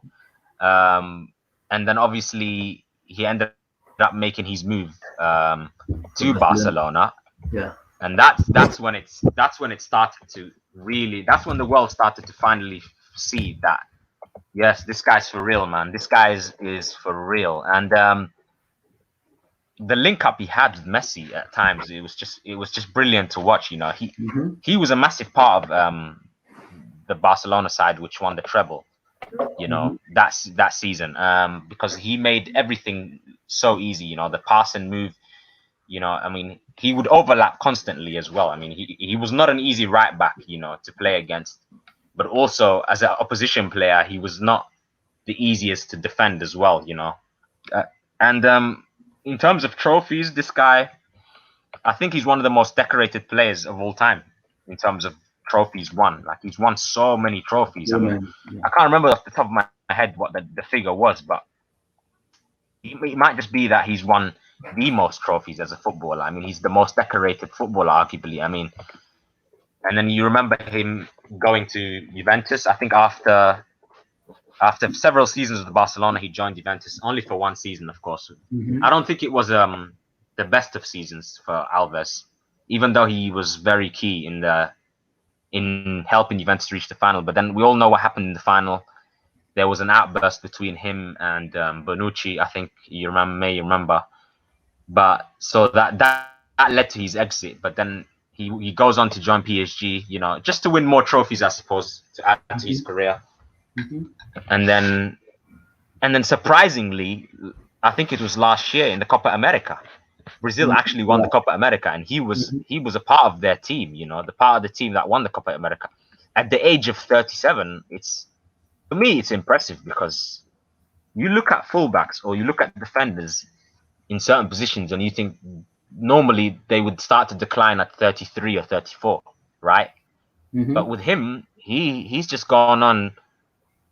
I wouldn't say he's gone on to be better. His prime is obviously behind him, but he's still fairly good. I mean, he can still do a decent job for most clubs. And right now, he's at Sao Paulo, back in Brazil, you know, assuming that he will end his career in Brazil. But my goodness, man, this guy, not only was he decorated, but he was also, for me, the best right back of all time. I mean, it's going to take some convincing for anyone else to think otherwise, but this guy, he wasn't really a liability defensively as well. I mean, he done everything that was needed to be done, and he played with so much flair and expression, especially in his Barcelona years. So just to round up on Alves, he has over 100 caps for Brazil, 8 goals, which I'm surprised about because of his attacking nature as a fullback. But all in all, he's had a great career, man. Alves, number 1. Yeah, well, that's good. Before offside go, I think a name all of us have kind of never mentioned, I think, is Abie Zanetti of Inter Milan. Yes, yeah, I forgot. For me, Abie Zanetti is like, yeah, I know that Neves and Cafu are really good, but I think we really don't rate Abie Zanetti that much. But but being the right back, my goodness, when he talks about playing as a right back, Abie Zanetti is just a pure right back. Yeah, you know what? I would actually, if I had to revise my list, I would replace.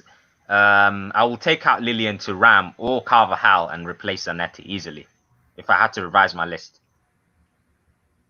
It's just too good at the moment. Just way too good. So offside, what's yours? Is she there? We can't hear her. We can't hear you. I think our network. Yeah. Wow, that was a tough list, man. I know, man. That was tough, man. Yeah. Now let me mention mine. That was tough, man. It was a very tough.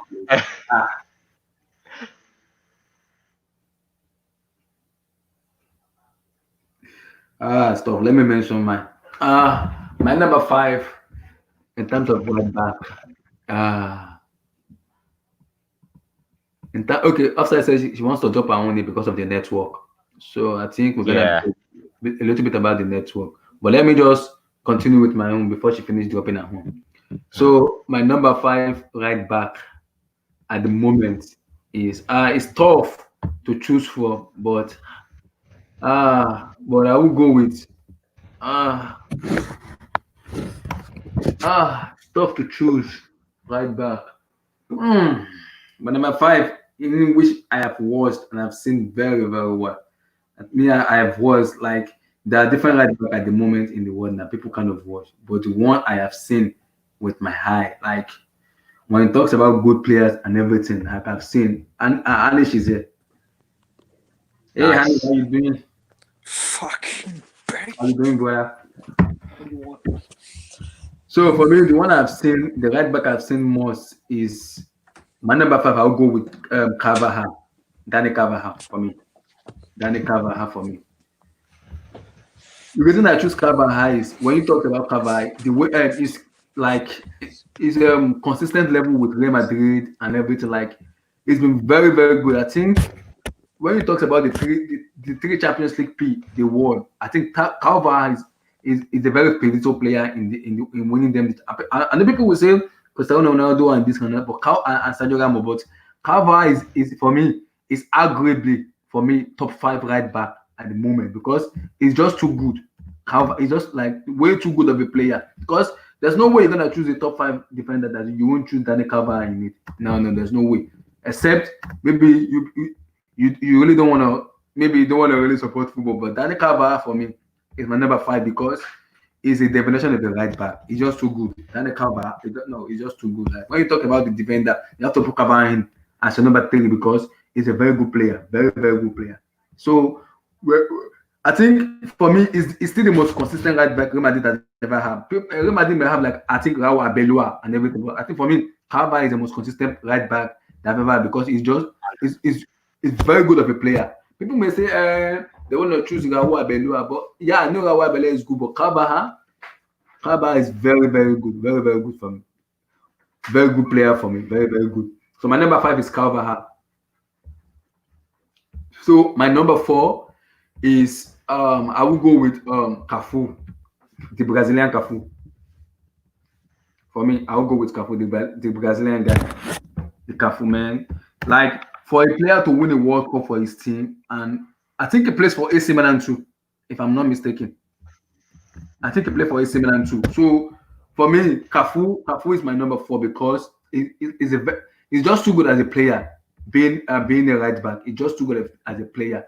When he talks about the right back and everything, Cafu should be mentioned in the name because he's a very good of a player. Like versatile, he can play as a right back, he can play as a defender, he can also play as a central back. He's just too good as a player. So when you mention a player, you have to mention Cafu in it because Cafu is just too good of a player. So when you mention you can't stop mentioning Cafu because Cafu is very, very, very, very, very good player. Cafu for me is my number four. So my number five is Philip Lam, the Bayern Munich player. Philip Lam for me. For me, Lam is like is the most decorated right back I've ever seen because it's versatile and it's consistent for me. Versatile, consistent of a player for Bayern Munich and for Germany. Like man, no. You have to mention Philip Lam. Lam is just too good. Being a player is just too good. Versatility. When you talk about versatility, um, like just too good. When you talk about versatility, experience, and everything, you have to choose Lam. He can play as a right back. He can play as a DM. Imagine that when you have versatility in the player, you have to just appreciate him. He's just too good for me. Like Philip Lam is my number three. So my number two, I'm stuck in choosing my number two. But my number two, I will go for Javier Zanetti as my number two. I'll go for Javier Zanetti as my number two. Because Javier Zanetti for me is good. The Italian player, Javier Zanetti for me is good. People may not rate him that high, but Javier Zanetti is really, really good of a player because Argentine. Argentine. Yeah, people may not rate him, but Alvaro Zanetti is a very good right back. If if you watch the Inter Milan 2010 champ the treble winning, Alvaro Zanetti was the key pivotal player in Osemo Mourinho's what's called Osemo Mourinho's reign. I think also he won the for Italy. I think did he win the World Cup? If I'm not mistaken. Oh No, no, he's Argentine. He's the most Argentina. capped player for Argentina. Oh yeah. For Argentina. But for Inter Milan, he won the Champions League in 2010. When you have the like of Samuel Eto'o, Diego Milito, Zambrotta, and everything, man. So when he talks about right, you have to raise Javier Zanetti a lot because he just look like just too good of a right back. So you can't mention a right back without mentioning Javier Zanetti. He's just too good for me. So my number one is Daher already mentioned it already. He already mentioned it. He already. His name is Daniel Alves. That guy, like my God, is like I don't know. I don't know what to talk about that guy. Like But Can you why guys hear is me? Eddie number two? Why is he number two? no, my Daniel Can you Alves is guys my hear me number now? one. And we can hear you now. We can hear you now. Nice. I Yeah, had to restart you're back my now. device. Sorry. So yeah, my Uh, Alves Zanetti is my number two, but my number one is Daniel Alves. Oh, Daniel Alves, man. When you talk about right back, you have to put in Daniel Alves. It's consistent level for I think it's from Sevilla to Barcelona, no to Juventus now to PSG before leaving. No. I think this guy won one of the most decorated trophy as a right back. Man, it just too good. If you doesn't remember, they won the Coppa Italian last year. Then Alves was also playing too. At the age of that, at that kind of age, he also won the Copa America. So you have to rate him high. Then you have to just give him. So my number one is is that Daniel. your number two? Is your number two? My number two is Javier Zanetti. Oh, okay, Javi Yeah, Zanetti. so my number one is what's called Daniel Alves. That's my number. Okay. Yeah, that's my number I one. think I think For me, it's we arguably all the most. pretty much have. For me, it's arguably the most decorated player in terms of winning trophies and everything. For me, is there. People may say Philip Lam, but I think for me, Daniel Alves is there for me. For me, the best right back. I've stayed and everything for me. So, outside, I think you're next. Okay. Like, what? Okay. So I think I already shared my top five. I'll just go through it again. Honestly, my number five, I just put it there to fulfill all righteousness. Carvajal. Normally, I won't pick him in my top five, but we just have to complete the list. I had to fix him there. I wouldn't really say so many right backs have really, really blown me out of the waters, but one young guy, he's still new in the game, but he has been able to do way more than so many guys that have already retired. Is in the person of Trent Alexander-Arnold, the Liverpool right Yes. back. The guy is unbelievable. I'm not gonna try to be biased about it, so take the credit that is due away from him.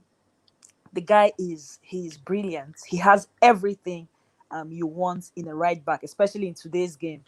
Usually in the Premier League, we're used to seeing right backs that just want to, they are solid defensively, that they are impenetrable, But this guy, he brings most of the time when it comes to United's attack. I mean Liverpool's attack.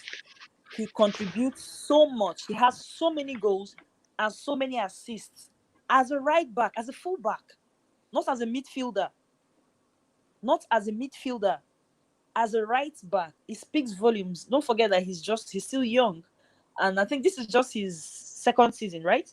Second season, third season or so with Liverpool.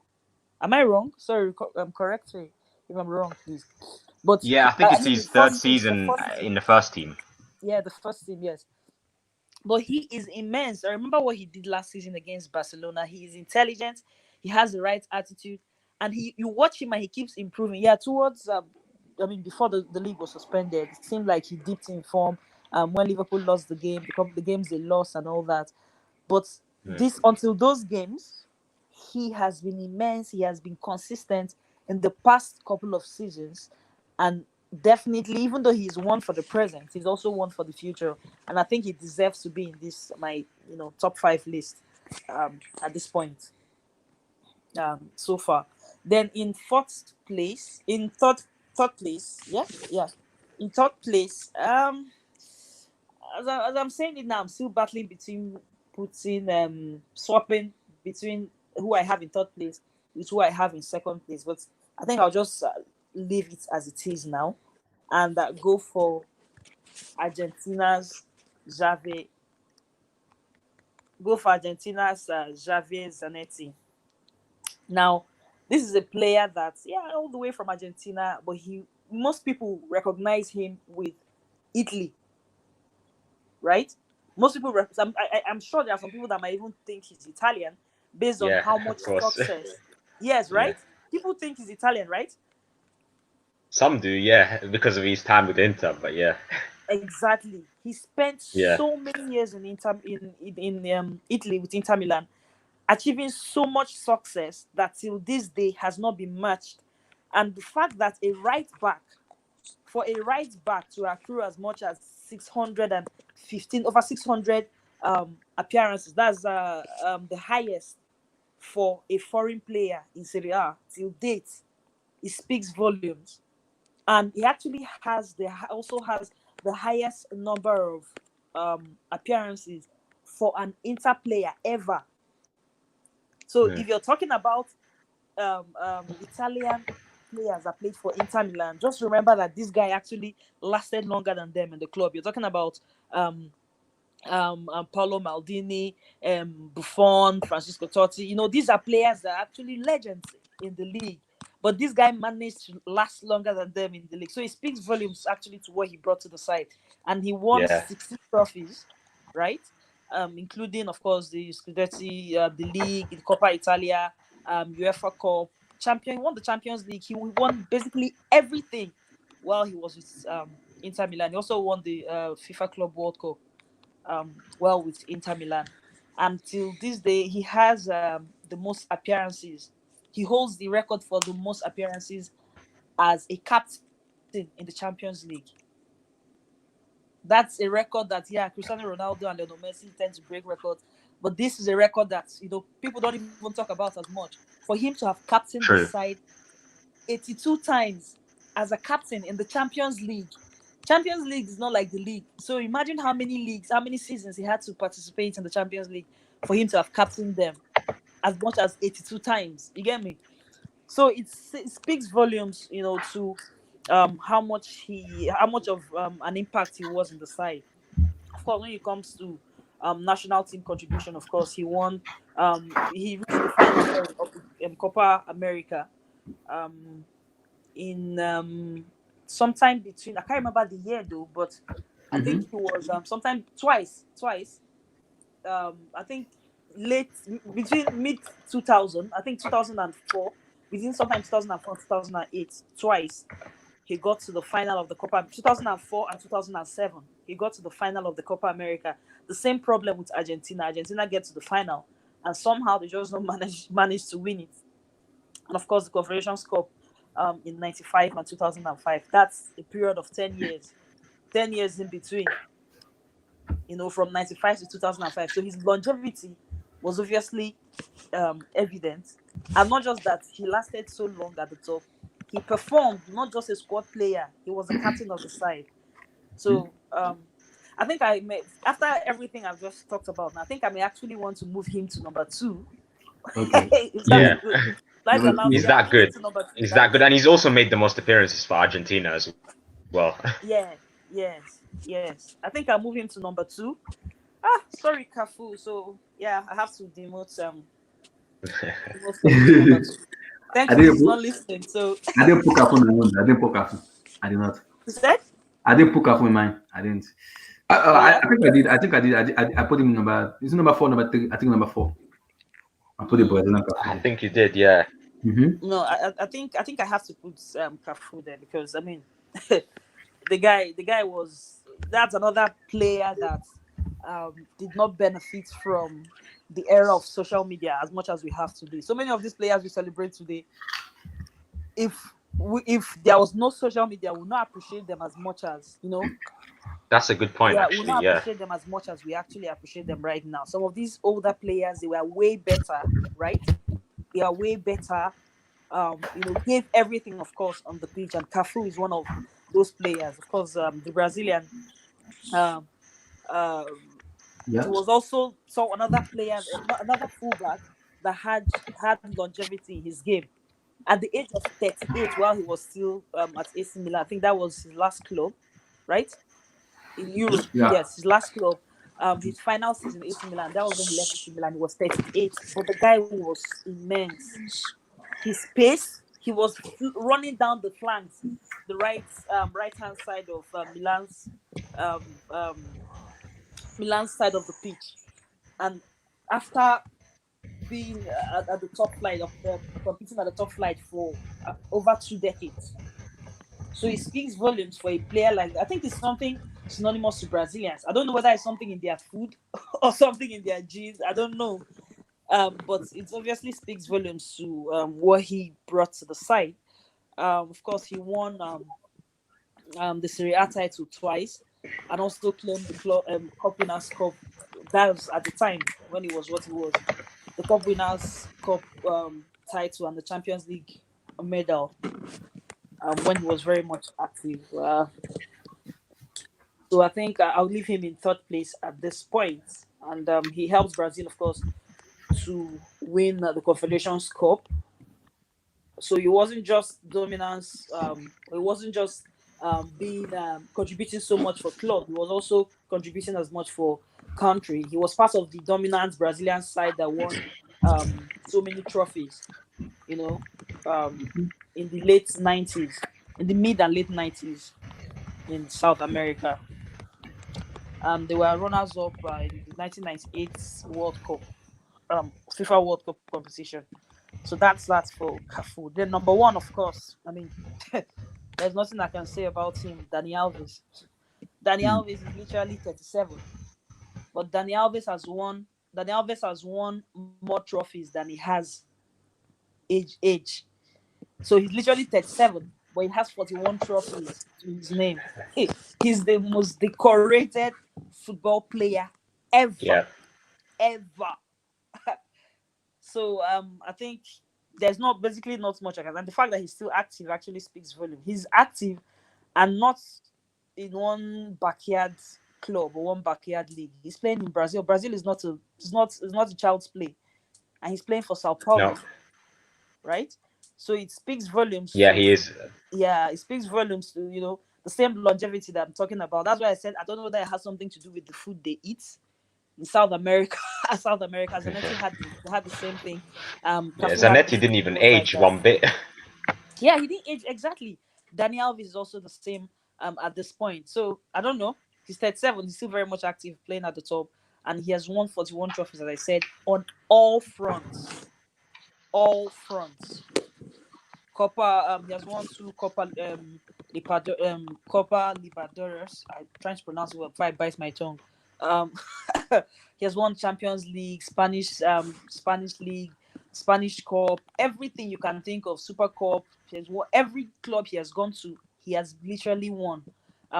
In Italy, he won the title. He won the cup competition. In France, I mean, you may want to argue that he goes to, some of the biggest clubs, in True. every league he goes to. But there's a reason those big clubs actually want him. Those big clubs want him because they know he can still contribute to their side, contribute to them winning the title. Unfortunately for Juve, I mean, they couldn't win the Champions League, even with him in the side. But he definitely makes it, I mean, in first place for my top 5 right backs ever. Not just active players, ever. And I feel like the world of football will struggle to see another player that will replicate as much as he has done. Definitely agree. Yeah. That's good. So, Anish, I think you're gonna start with your striker before going to midfield. So you're gonna start with the top 5 strikers before going to midfield. So Okay, after that, like when do I do yeah, right backs? from striker, top 5 striker. in this Top three. five But striker. let's start Okay, with yeah. number So five. I know my list pretty well. Okay, number one is Gerd Muller. Number two is R9. Number three, Van Basten. Number four, Baggio, Roberto Baggio. Number five is Alfredo Di Stefano. That's my top five. Wow, that's a Mm, great list, Damn. man. interesting. Ah, that's a tough Man, there list. have been players. Kai. So many Wait. players. You have to. I think you have to mention it back again. Number five is what? Oh, Um, Di Stefano, bro. Di I nearly Stefano had the stuff in on my list as well, actually. And as a number five. Damn. Yeah. Damn. So number four is what? Number four is Roberto Baggio, bro. Roberto Baggio, the Italian player. Yeah. He missed the penalty in the '94 World Cup. Ah, this a big list, man. That's a tough Mhm. list, man. Di Stefano. it's a classic Di list. Stefano. This guy, Alfredo Di Stefano. Alfredo Di Stefano. This man. Damn. Oh my god. So number four is Roberto Baggio. Players. It's a big list, man. So Baggio. Some consider him the greatest Italian player ever. Wow. So number three is Roberto Baggio. Baggio. Names that could shake walls. Big Damn, names. this is a big name, man. Yeah. Yeah, it's a classic list. Yeah. Ah, these are the legend of football. Sorry, how old are Yeah. you? How old are you for you to mention this guy? How old are you? Are you like in your 50s or 60s or something? No, not even close. Not even close. Uh,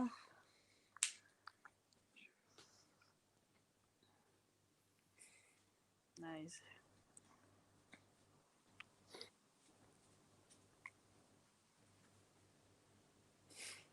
What a player, dude! He completely fell off after the '94 World Cup after he missed that penalty. That penalty ruined his career. But up till that This point, guy, Roberto Baggio. dude, '89 to '94, he was like the best striker in the world easily. Second at that time was probably Romario, but I'd say Roberto Baggio is superior striker to Romario, to be honest. Damn. Ah, those are legend of player. Yeah, I had Muller as a So number your two. number three is what? Dude, my number three, dude, Van Ah. Basten is probably my favorite one on this list. Actually, let's go Van Basten, bro. I can talk about this guy all the time. Van Basten. Yeah. Van Basten. I think he plays for the Netherlands, right? Yeah, if I'm so wrong. European Cup winner, Champions League European Cup winner / European Cup winner with Milan. Probably part of that Milan team was probably legendary and led almost entirely by the Dutch trident of Rijkaard, Gullit, and Van Basten. Oh my god. Marco Van Basten. Yeah, he's probably my favorite striker ever, to be honest. Ah, this is a legend of player. This is a legendary striker. Legend. So is this? Do you guys think it's safe to say that we had better strikers then than we have, or that we've had in recent times? I don't know, bro, because the thing is that here's the thing: all these strikers played in different eras. Okay, Muller was from '70s. Okay, then '80s. Yeah. I mean, you had Van Basten. '90s, you started having more number of strikers. Like, okay, you had Romario and Baggio. Then you had R9. Okay, and then after R9 came, like, then at some point in the 2000s, you had Ibrahimovic. And then I think in this decade, you have the most number of good strikers. I mean, they're not as big legends as some of these guys, but there is so many strikers nowadays, dude. Like, we were just talking, Really? I mean, yeah, bro, You let's think? think about it. Okay, Lewandowski, Suarez, Aguero, Higuain, Benzema, Firmino. You have Haaland. You have. But are they Ibra. big enough to compare to those other guys from the other generation? Oh no, not big enough to compare. But I think in this Yeah. this decade has had the most number of strikers. I think. Oh. Marco Van Basten. Wow. Yeah, Van Basten's a legendary pick, honestly. Damn, that's a big legendary name. Yeah, I mean, Holland have been blessed with so many top strikers, but yeah. Dude, did anybody take Patrick Kluivert, because he's actually a pretty good shout as well, to be honest, in this top? So what's the number Not two? really a name I've thought about too much, but Mhm. again, another legend for the Dutch.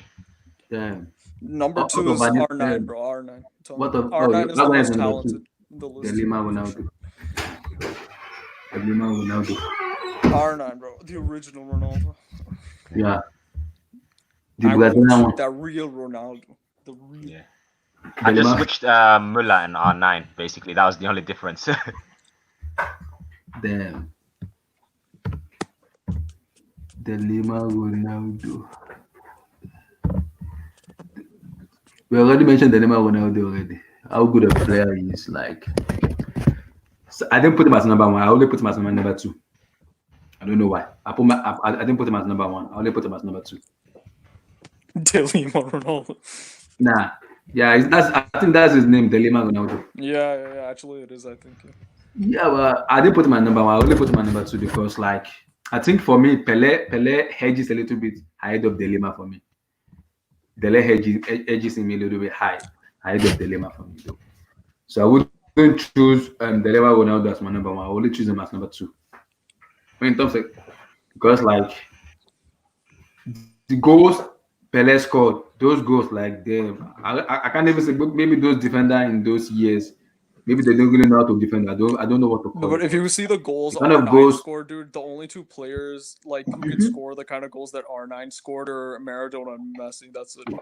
Like this guy can dribble like half the pitch, the length of half the pitch, 5-6 players in a row, and then score goals, dude. Like there's very few players who can do that. So Yeah, that's good, man. Number two, these are legend of the game. So number one.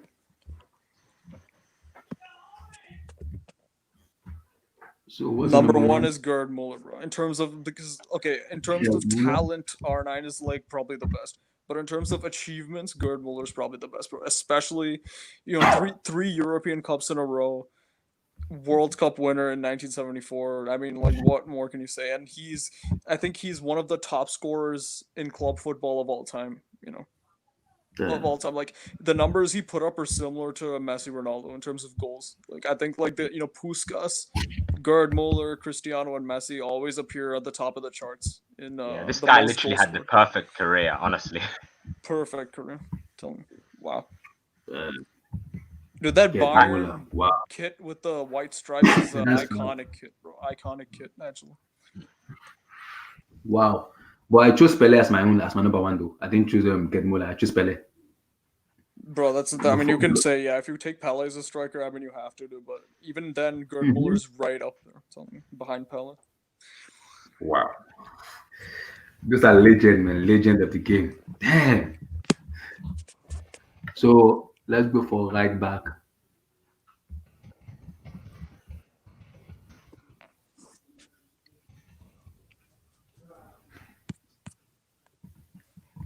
So let's go for right back. So your top five right back at the moment. So who you want to go Oh number wait, five? at the moment or like overall? So in this trio, number Okay, top five in in this. history. Okay, so like I had Zanetti as number 5, but actually I'm gonna change. I'm gonna go for Costa Curta as my number 5 pick. Costa Curta. Alessandro Costa Curta, yeah, bro. So this guy's probably like he doesn't get as much recognition because he played with Nesta and Maldini, but he is Costa one of the most Costa. versatile and fierce defenders ever. So he could play as a left back, a right back, a CB, and a DM. So you can just see his versatility. I think he was the starting. I think like in many games in the 2003 Champions League for Milan, many games he started as a right back. So yeah, definitely this guy's like definitely. He might be the best defender on this list, to be honest. If you're talking just pure defending, he might be the best defender. So you took in Costa as the number five. Yeah, Costa Curta, bro. Not Douglas Costa, bro. Costa. So how do you spell his name? Okay, so Costa, yeah, Costa's definitely in it, and then Costa, and then C. I'll type it in if you want. Yeah, it's just one word actually, dude. Like not 2 words. Okay, yeah, you could type in. His name is kind of Lisbon. So I think COSTA One sec. Costa. That's C. Okay. RTA. Costa.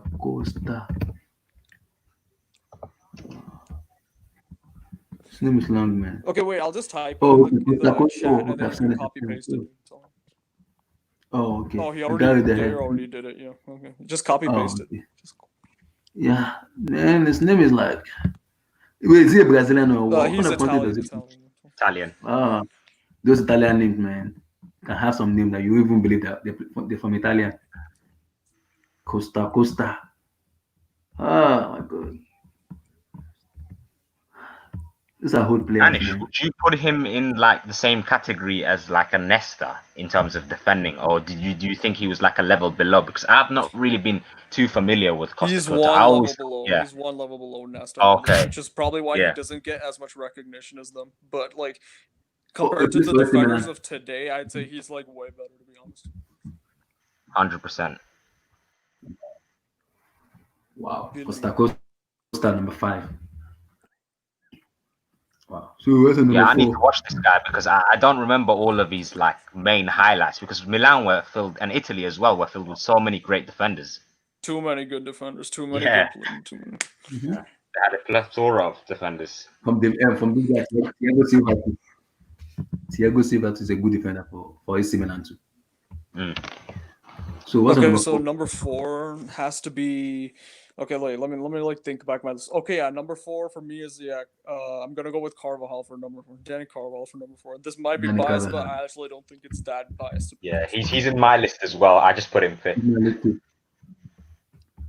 Yeah. So Danny Carvajal. The Real Madrid player for me, but he's been consistent though. So I think he deserves it. He's been very consistent for Real Madrid. But people say Raul Abelua, but I think Danny Carvajal is very consistent for Real Madrid. 100%, He's been yeah. there. Arbeloa wasn't nowhere near world class. He was No. reliable and versatile, but he was never at that elite level, I don't think. No, he wasn't, bro. And dude, like I've watched and read a lot about this guy, bro. So basically, Madrid weighed just semifinal after semifinal, in the Mourinho years, and then we bring this guy back from loan, from Leverkusen, then we win 4 and 5 years. So you can see the like part of the impact of the changes in the squad, and he was one of them. Definitely, Yeah. like, and there was in 15-16 season, we lost the Clasico 4-0 at home. There were 2 players that like rotated for the second fixture at Camp Nou, which we won 2-1. That was Casemiro and Carvajal. So like putting Carvajal up against Neymar was such a big upgrade, at least from a defensive perspective, than Danilo. He made such a huge impact, and you can see, like, if you like look up the stats, he actually has more assists per game in Champions League than Alves. Alves did for Barca. Carvalho for Real Madrid, like, okay, doesn't have the raw numbers, but if you look up assists per game, he has like a higher number. So, and especially going back and going forward, he has that balance. He's good offensively Yeah, and he's good he's defensively. he's an absolute machine, man. And it's hard to believe that he's only like 28 as well. It feels like he's been around forever. Oh, completely, dude. And like people don't realize, bro, how young he was in that La Decima campaign. As a 22-year-old, he shut down a peak Ribery at the Allianz Arena. I mean, He that's did. insane. Like he has prodigious talent as a defender, to be honest. Like so from a young age, he was so good defensively. It's a very rare thing to see. It is, man. Wow. Danny Carvajal. So your number 3 is who? Number 3 is okay. I'll go with Alves for number 3. Alves. Wow. Danny Alves. Yeah. And the only reason that he's not higher in this list because I don't think he's as good defensively as the next 2. But he has everything. He has leadership. He has skills. He has attacking prowess. He has good crossing ability. He has an eye for goal. I mean, like, this guy have everything. And he has a longevity as well. Probably the best longevity of any right back, to be honest. Wow. Danny Alves. Wow. I think also for me, he's one of the most decorated right back I've ever seen. For me, one of the most decorated right back I've ever seen in terms of the way he plays and how many like trophies and everything he's won as a player. For me, he's up there as the most decorated right back I've ever seen. Like in terms of right back and everything, because he can play up more than he can even play as a defender. Sometimes slotting as the left back also too. But for me, he's one of the most decorated right back I've ever seen. For me, he's just so good, man. And 37. He's even 37. Not even of the age of retiring yet. That's how show how good of a player he is. His consistent level is just up there. So I'll give it to him. Bro, yeah, in terms of like going forward, I think there's little doubt that like he's probably the best out of all of them in my list, to be honest. Like, so in an attacking sense, he's probably the best right back. He might be the best attacking right back of all time. In a way, you would say Marcel's the best attacking left back of all Yeah, time. I was thinking the same actually. Yeah. So I mean, I'm going forward, like nobody comes close. And actually, like one of his most underrated seasons was that one season he spent at Juventus. You know, the way he Hmm. controlled the right flank. You know, that's very underrated performance. You know, telling And you, like, when he also went to PSG too. When he went to Paris Saint Germain too. yeah, The at same. PSG, dude, he was kind of like a little bit older, I think. You know, so he wasn't Mhm. like as physically at such a level, like in terms of pace, power, finesse, everything. Like he kind of like declined a little bit at PSG. But in his first season at PSG, like I think was decent. I think he scored against Bayern in the group stage. So yeah, bro, like decent season at PSG. First season at PSG. Second season, you can see he was starting to dip, and he had a swan song of a Copa America last summer. So like that just like was a nice close to a very illustrious career for him. Wow. So what's your number two? Number two has to be Lam. So like Philip anybody Lam. can see. So Wow. this guy's a supreme defender, very versatile defender. Can play on either flank. You can say he's the best inverted fullback ever. And Guardiola himself said this guy was the smartest, most intelligent player he's ever coached. So I think that speaks says everything you need to know, basically. Wow. Lam.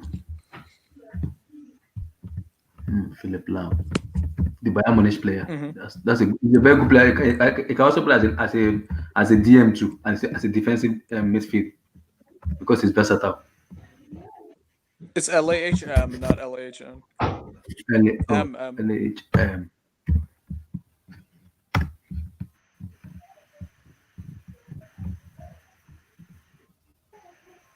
Philip Lam.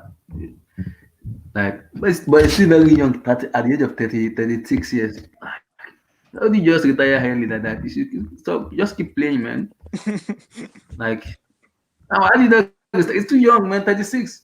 You should keep playing. Why I do you retire believe, early? dude. Look, I You believe should the not, reason he retired, dude. He's a pretty humble guy. Like he actually retired very early for Germany.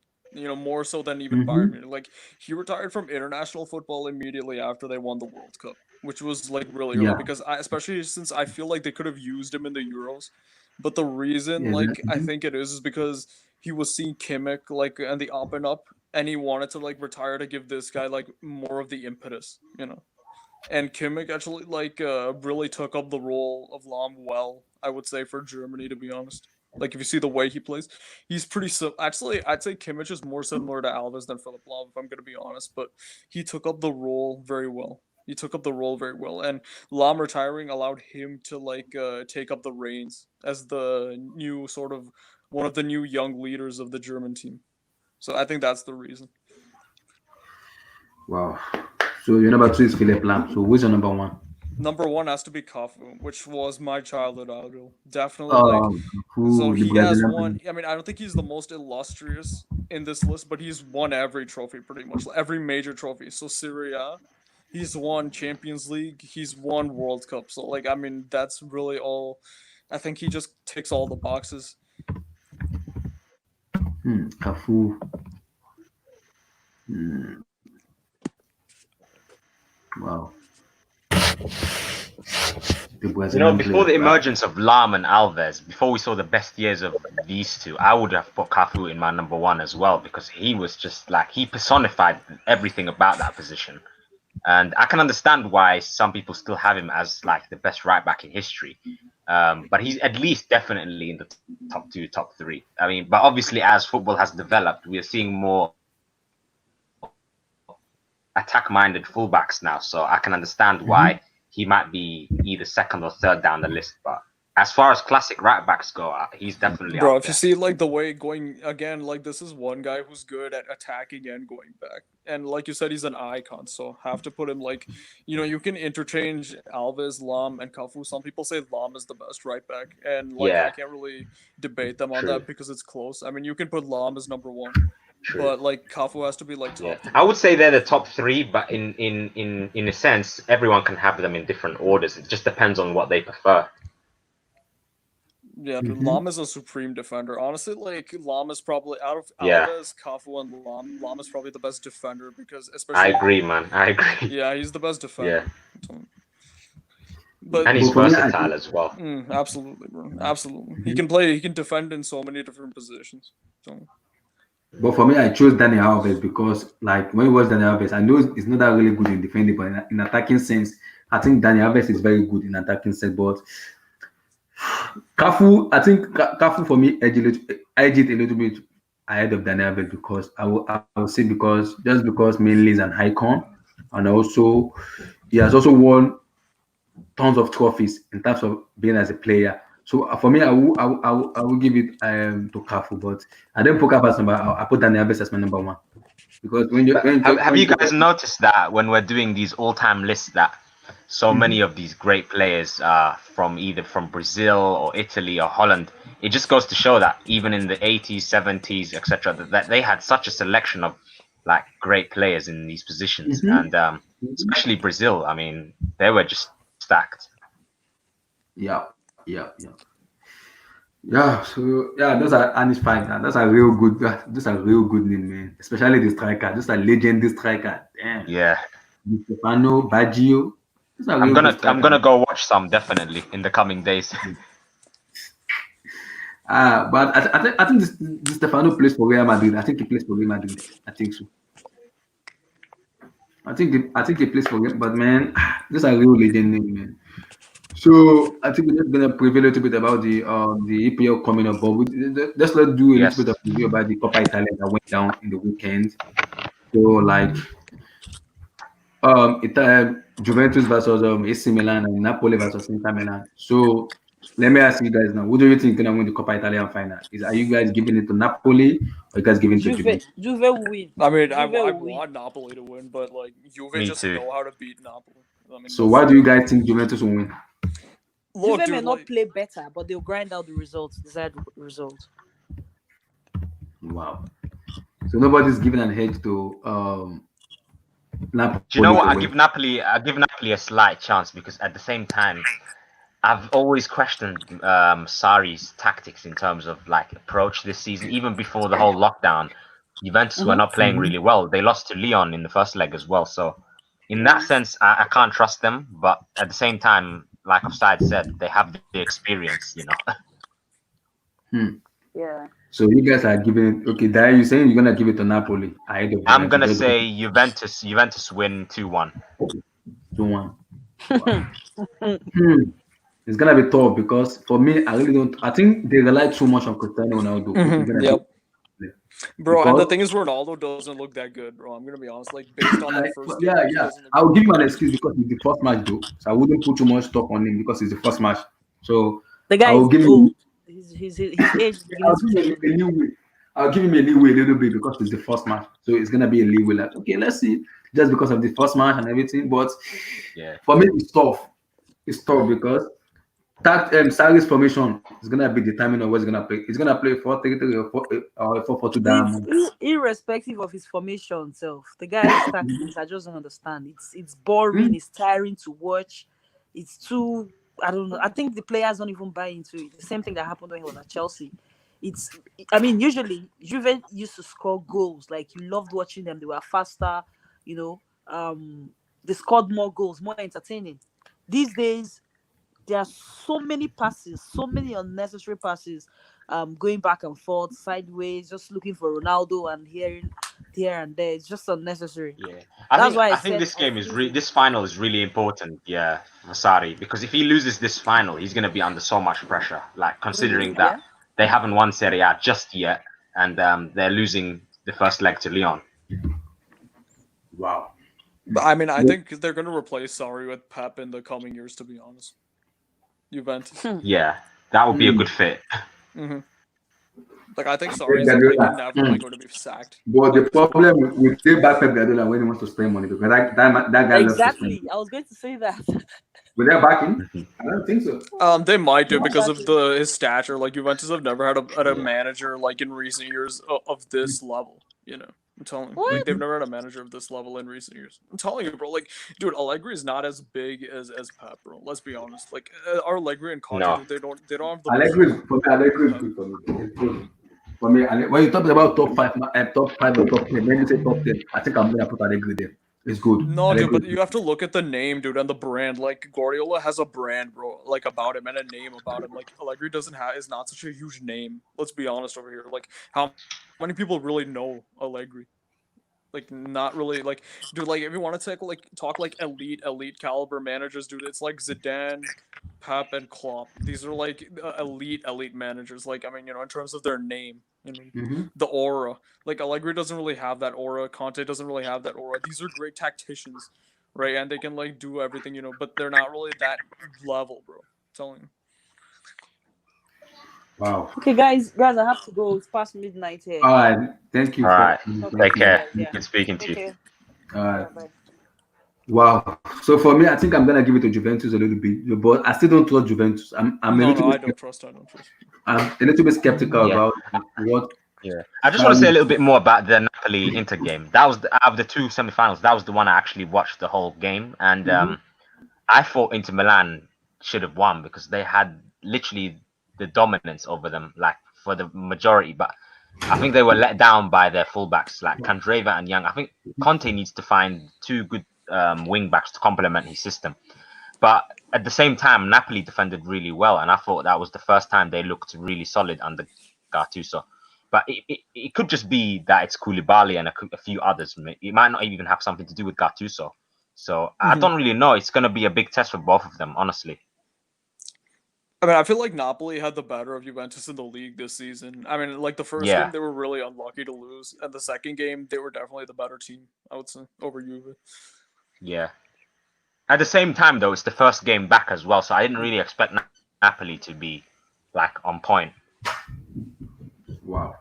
That's for me. Yeah, I think for me that match I give it a little bit to Inter Milan, but I think Inter they really kind of pull. I think this year is not really their year. I'm gonna give it to them next year. I think they're gonna back. Yeah, I mean, next year they have to perform next year. I mean, this year is all about just for Conte to find out what his team is and how he can improve them. But at least they're competing, which is good. But what do you guys think about Lautaro Martinez? Do you guys think he should stay or should just go to Barcelona? That's a tricky one actually because Lautaro very Martinez. Yeah, I think Lautaro Martinez has formed a good partnership with Lukaku, but at the same time, if Barcelona want him, I think he realizes he could be Suarez's long-term replacement, so it might not be a tough decision for him. But at the same time, I don't think Barcelona are gonna pay that much to sign him, though, will they? Like they've spent so much money over the last few years that I'm not sure if they have like 70, 80 million for him. And I don't think, to be fair, other than 11 million for Lautaro Martinez. yeah, I rate Lautaro, but I just don't think he's worth that much yet. I think he's still unproven. Dude, here's the thing, dude. Like the thing is, Barca they don't have the money, so they're gonna try and use player exchange plus a little bit of cash to complete the transaction. Correct. Right. So Yeah. like if they can try to use Vidal especially to lure him because Vidal is a Conte. Maybe Coutinho, bro. Who knows? Coutinho, yeah, Coutinho. I'm hearing Coutinho wants to go to Newcastle United. Dude, the thing is, Conte, dude, he'll like if they're going for a player exchange, he'll want like at least 2 or 3 players, because he'll be smart. He'll be like, okay, we can actually improve our squad in several positions if we take advantage of the situation. So he'll do that, dude. And so the thing is that like he'll be like lured into a team that's not really that good, and like. I don't know like how much successful he's going to be because I don't really see Barca going far in UCL. And over the next decade, like you're thinking Haaland and Mbappe is going to come to Madrid. So like Madrid is probably, I feel, especially as Messi. Madrid definitely have a better future, man, because they're well run compared to bro. Barcelona. I'm telling you, dude, like once Messi's gone, I mean, I think it's game over for Barcelona. So I like, agree, man. He's going to be leading a very average Barcelona team. Like when he's in his prime years, bro. The Barca team is not going to be that good, especially without Messi. So I would stay. It's not just Messi; it's also the likes of PK and Busquets as well. You feel like they're slowly going past their best as well. Absolutely, bro. If not already, but Messi right now is like currently carrying that team, but like easily for sure. Wow. So guys, let's talk about the EPL resumption. Let's just preview. So on Yeah. Wednesday we have the Aston Villa, Sheffield United, and Manchester City, Arsenal. For me, it's tough to go, but I'm gonna give it to Sheffield United. I think Sheffield is gonna they'll give like Mm. they will hedge it for me in terms of win. They will hedge it for me. It's tough to predict, but I Yeah. think I'm gonna hedge it towards Sheffield United for me.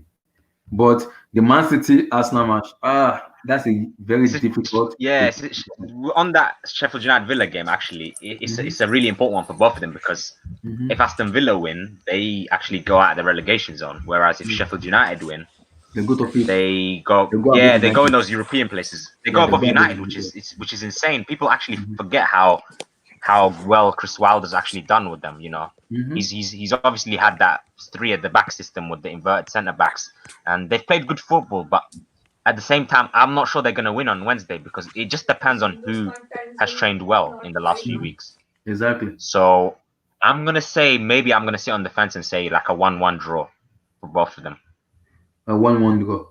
Wow. Yeah, That's man. gonna Because be. Villa for this game, I think Aston Villa do need to get some points because don't forget they're playing Chelsea on Sunday and they're not going to be favourites to win that game. So Mhm. Wow. It's gonna be a tough one, but I think I'm gonna give it to Sheffield United a little bit hedge to Sheffield United for me. mm, I will give it to Sheffield. I don't know what Anish thought, yeah, but I'm gonna give it to Sheffield United too. So for the Man City Arsenal, that's a tough oh, one for me to decide. That's a tough one, but in or football, is it? we've seen some crazy Yeah, stuff. So I yeah. think for me, I'm gonna rely a bit on Arsenal to win. Just a bit. Wow, Oh no. Yes, to win. yes, to win. Yeah, You know, I don't know because it's tough they for me. actually recently lost a friendly. They recently lost a friendly to Brentford. I know we can't really look much into it, but Mhm. it didn't look encouraging. Yeah, but for me, I think I'm gonna give it a little bit slight edgy to Arsenal. I think my feelings is telling me Arsenal gonna do something and just frustrate Mm. frustrate You Man City. know, I partially agree with you in a sense that this is a good opportunity for Arsenal to win at the Etihad because let's Mhm. face it, before the whole lockdown happened, we can all agree that Manchester City would have won comfortably, I think, at the Etihad. Exactly. But Mhm. right now, Yeah. with this whole pause going on, I'm not sure if Man City are the type of team that are just gonna come back and just play Arsenal off the pitch from like minute 1 to 90.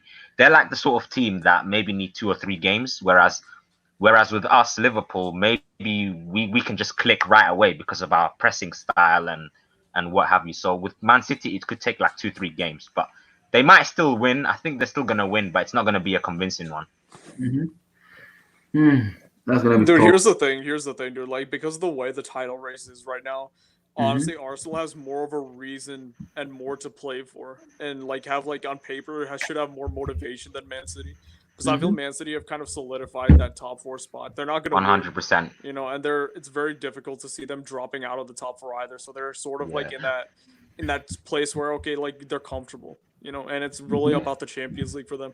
Whereas for Arsenal, they are still fighting for the European spots, and who knows about top four? Maybe they can still make it because form can change. Some teams can Yeah. drop To be out. honest with you, I think it's Arsenal's best. It's their only chance, really. Like they have to win this game if they want to be involved in that race. Because at the same time, I don't think the teams above them are going to drop too many points because they need to just start winning soon. And they also have this Aubameyang situation going on as well. Like, will he sign a Yeah. new contract or not? So his head Mhm. might actually not be in the team, but we'll see in the next few games. Yep. So you guys are giving it to Man City, right? I'm gonna say yes. Man City win 2-1 again. Yeah, yeah. So I'll say something like that. Yeah, so I'm I'll go bringing with out the something like that. EPL. Maybe 3-2, to be honest. Yeah. Wow. So Although I'm I bringing would love out. Arsenal to win. Me too, because of I'm looking at the EPL table now.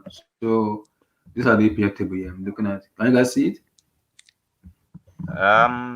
Yeah. Wait. Actually, no, it's loading. Actually, Okay. just try again. Come. Okay. Can you guys see very well? Yeah, now I can see. Oh, okay. So I'm looking at the EPL Yeah. table now. Liverpool, Man City, Leicester City, Chelsea, United, Wolverhampton Wanderers, Sheffield United, and Tottenham and Arsenal. Look at it. They are 40 points. If they win, they'll go to 43, which is Yeah. I think in the seventh position. And if Sheffield And United then wins, and then you have Yeah, and then you have Spurs against United on Friday. That's going to be a Mhm. great game. Because I think so that's going to be if Sheffield United wins, Sheffield United go to fifth. So United go drop to sixth. So if Tottenham Hotspur beat United, United is gonna go back to eighth. United is gonna go eighth. Ooh, Yeah, because Tottenham are 41. it's Tottenham are really tight, mate. Ola.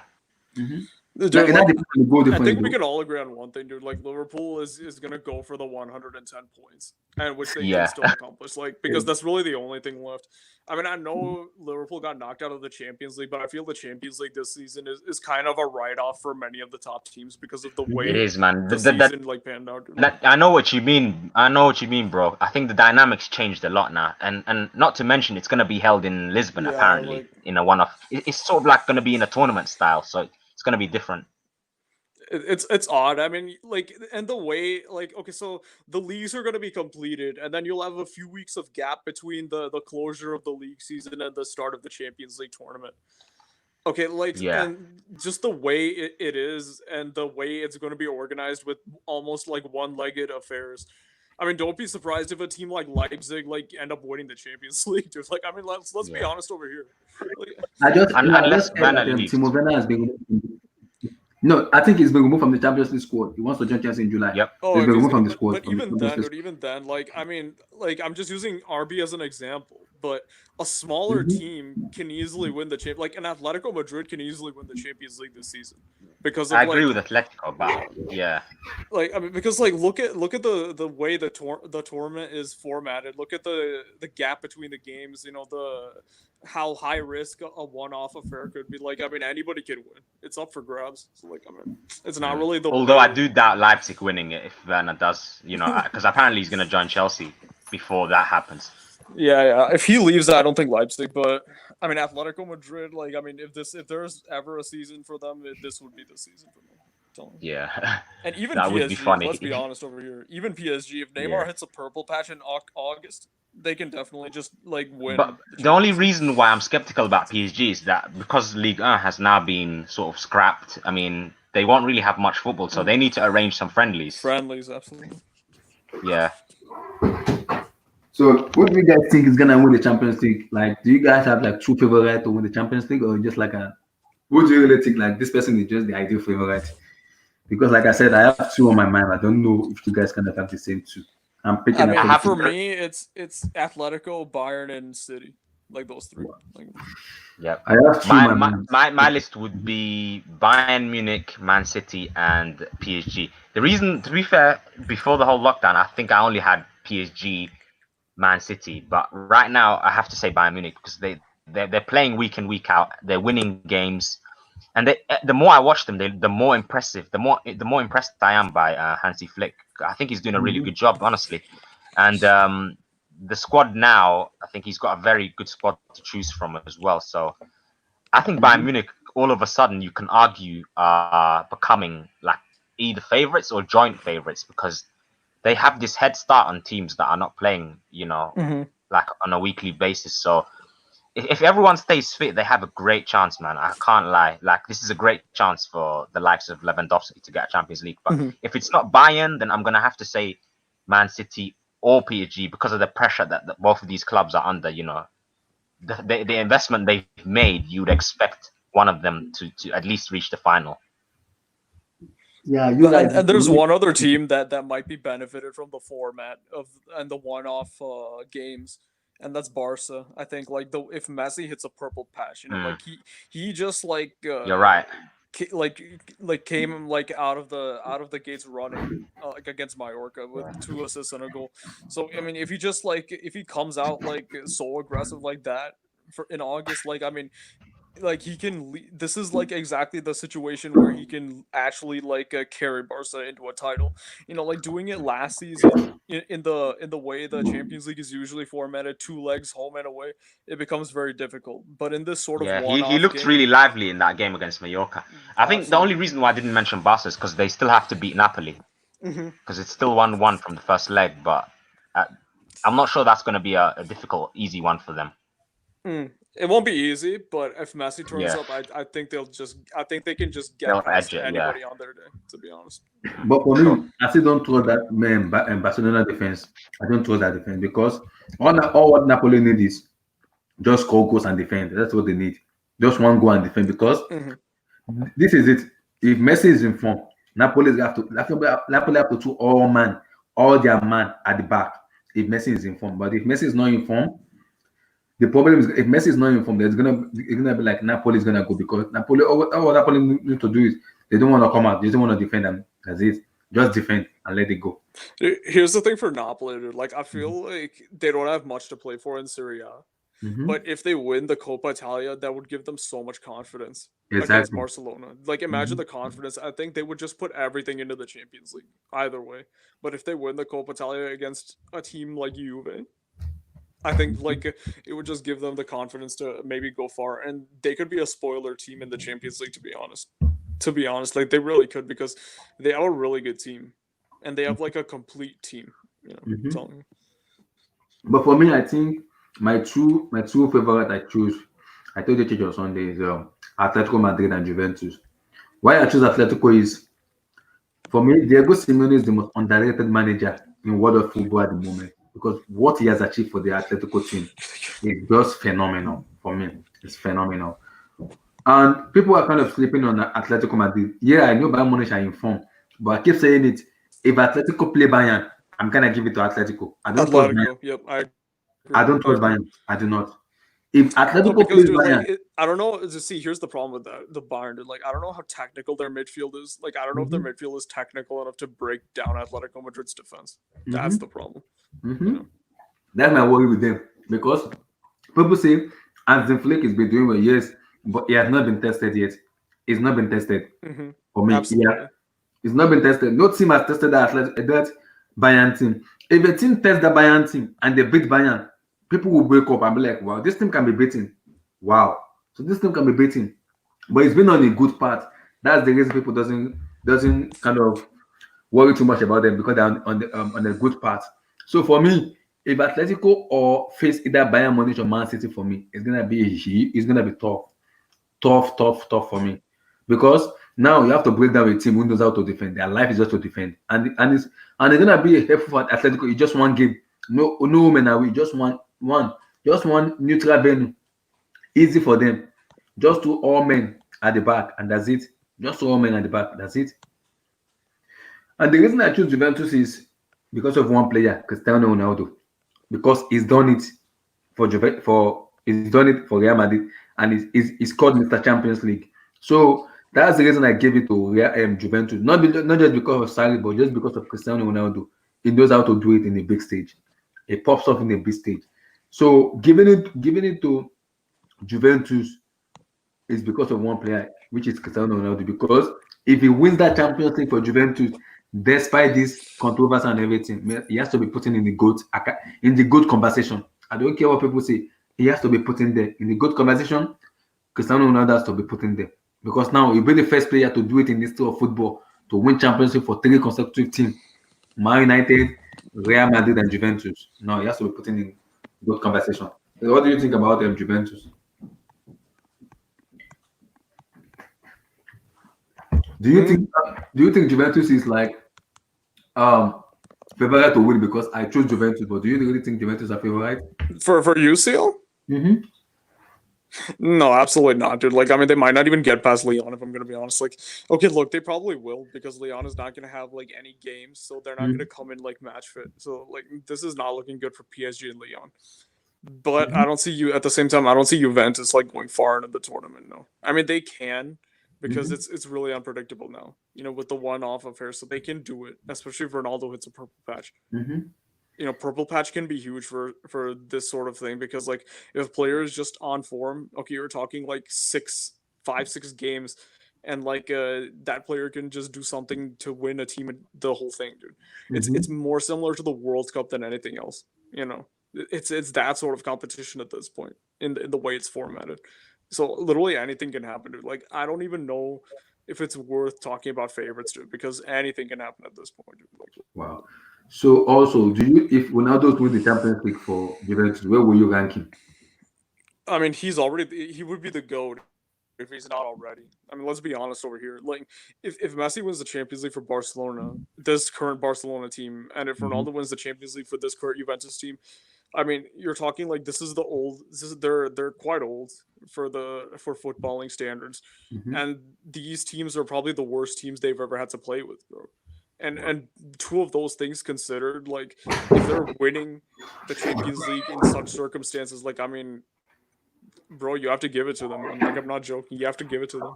Like, Wow. So for me, those are my two favorite to win. I think H8 mentioned Man City. Yeah, Man City, but do I really trust Man City? For me, no, yet, not yet, because people may say I hate Guardiola. I keep saying it.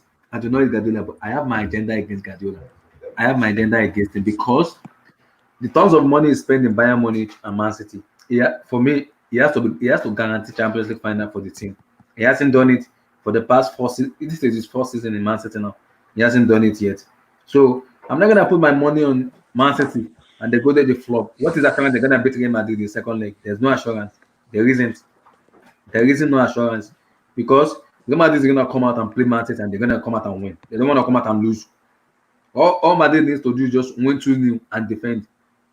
2-0 and defend because they win 2-0 at the Bernabeu. So Man City is gonna go out and win and they by 2 goals or maybe 3 something. So, but dude, then here's the thing with that, dude. Like the only problem is Ramos. The only problem is Ramos, dude. So like if we can adapt to playing without Ramos and still be solid defensively, I mean, I think we can win, dude. Because look, a 3-2 would be enough for Madrid to go through on away goals. okay, so but wait, is Militao that good? Militao is good, but is he really that kind of defender I you think guys I mean, he can be, dude. It just depends on the approach that we take. If we sit back and just counterattack, then yeah, I mean, there's no reason he can't just limit City to like a couple of goals. Like as long as we score enough on the other end, I think we'll go through. We just have to win by a goal, and then like due to the away goals tiebreaker, we can go through. 3-2, 4-3. These are all like score lines that would take Madrid through. Okay. So the Wow. pressure is really going to be on Asensio and Hazard to score the goals. Yeah, I think that's going to prove a lot of people wrong because he's been coming back on form now, and I'm kind of happy with the way he's playing now. At the moment, I'm enjoying the way he's playing now because it's coming back to form, and it's making me happy. Like the last match, the La Liga match he played against Elba. Is he Elba? He should have scored that goal that he gives to Sergio Ramos. He should have scored that goal. Dude, he was playing much closer to goal. He was playing exactly, and it's it's even much better now than when he was fat. It's even much better now, and the way when he was like too fat and he's really fit. It's kind of the way he's playing at the moment is the Hazard I want to see. That's the Hazard I want to see. Give opposition the problem. Make them make mistake. He should have scored more than 2-3 goals yesterday, but I think it was like not too soft. He just want to pass, and I understand. Yeah, he should have scored more than 2 goals yesterday. But it doesn't matter, dude. As long as he's assisting or scoring, it's fine. Like he has to make goal contributions. Like he has to create or he has to score. I was Zidane was like, I could not believe Hazard could pass. I thought he was gonna score the goal, but when he passed, I was like, wow, why do you pass that ball? But I understand it because he's not that kind of a player who is selfish. So which is fine, dude. Honestly, which is fine. Like if the other player's in a better position, like he can score. So there's no real problem with that, dude. Like we just need. I'm just glad he's fit because we need this kind of player against Valencia, especially. We need this kind of player against Real Sociedad and especially against Athletic Bilbao. We need like Hazard, bro. I'm telling you, we need. Exactly. So let me ask you now: if Man City doesn't win the Champions League, so where will you rank the City team and Guardiola himself? Okay, so like yeah, they're pretty good. I mean, they're pretty good. They made history with the 100-point season, and I think this would be their biggest achievement. So yeah, like, they're good. They're good, and I mean they had a difficult opponent in Real Madrid, but we'll see who else they get because. I mean, like, dude, their defense is just really questionable, dude. Like, the main reason I feel like we lost that game was because our attack isn't good. Our front three, like, especially without Hazard playing, I mean, it's just not that good, dude. Like, if Hazard was there, if Cruz was there, who knows? Honestly, who knows, bro? Because, like, they beat us by a penalty. So, like, I mean, I don't really know, like, you never know what would have happened if those two were there. But, I mean, it is what it is. Like, up against a Bayern Munich, or a PSG, that's the true test. A team that can score goals, because like that, a team can test Man City's defense properly. A team like Liverpool, I know they're out, but we all saw Liverpool beat them in the league. So teams that can be solid defensively and can score goals going the other way, I mean, those teams will give City the problems, bro. That's Atletico because that's why I choose Atletico because Atletico will go defend and they'll go attacking with you. Exactly. Yeah, It's, Atletico Madrid can totally beat them. I'd Mhm. say Bayern Munich would be favorites going in. Because like I think their midfield is solid enough defensively. I think their Mhm. backline is good. Their backline is very pacey, dude, so they can keep up with the speed of Man City's attackers, and their front three is great, so they can like get in behind City and like score goals on them. Similar to what Liverpool do against Man City. I feel like Mhm. Bayern can replicate the tactics of Klopp in that way. So yeah, I take Bayern. Bayern would be a positive matchup for any team except Atletico Madrid. That's I feel like Atletico might be the only team that Wow, I would yeah. say like is not a good Mhm. matchup for, to be Yeah, honest. for me, I think for me, why I choose Atletico is I believe with the way Diego Simeone is playing his team and Champions League, I think they've suppressed all odds in the Champions League, especially beating Liverpool. For me, so they kind of show how good of a team they can be. So Guardiola at the moment doesn't want to play Bayern at the moment. He doesn't want to play. Sorry, he doesn't want to play Atletico at the moment because he knows if he plays Atletico, Atletico won't come out. They will not come out with you. They won't. And when you have Oblak as a goalkeeper, my God, when you have Oblak as a goalkeeper, then there's a big problem for the opposition team. Because from when you mentioned like top three, top five at the moment, you need to put Oblak in it. Oblak and Testegen. Those two has to be put in it because it shows how good of a goalkeeper they have been for their team. The one related was Alison Becker. Yes, I thought Ederson Moraes, but for me, I think Oblak is far superior goalkeeper than Ederson. I don't know what you think Oh yeah, about it. yeah, easily, yeah, For me, easily. I think Oblak is for me the better defender. But for me, but I don't people may say Ederson, but for me, I think Oblak. Mhm. Yeah, so quick question. So like the players is starting on Wednesday. So who do you think like the likely scenario to drop out? Do you like which team do you think is gonna drop out of the top four? Like ideal scenario, team that's gonna drop out of top four. We already know Liverpool is gonna win the league. So which team will you predict? This team Yep. is out of top four and relegation team also. Look, dude, it's a toss up between Leicester and Chelsea, man. Let's be honest. I mean, like Chelsea, like this current Chelsea team, dude, like I don't know how good they are, to be honest with you. Mm-hmm. The only reason I think Chelsea really are in the top four is because the other team's underwhelmed. Like Manchester United is a better team than Chelsea, but the thing is Mm-hmm. they're inconsistent against the weaker teams. Arsenal, as usual, like underwhelmed. Tottenham, I don't know what's going on with them. So like obviously, yeah, now you have Chelsea like in the top four as your like obligatory top four team. Mm-hmm. Leicester overwhelmed. They were like overachievers in the season. I don't know how they're gonna handle like this 2 month gap because it could have really disrupted their form and everything. So like if I had to pick a team to drop out of the top four, it'd have to be Leicester, to be honest with you. Hmm. But it could just as easily be Chelsea. Wow. I'm It's tough sorry, for man. me. Your team's shit, bro. For me, I think people may say I'm biased, but I think Chelsea ahead because the problem Man United is gonna have is people we are sleeping on Sheffield United for me.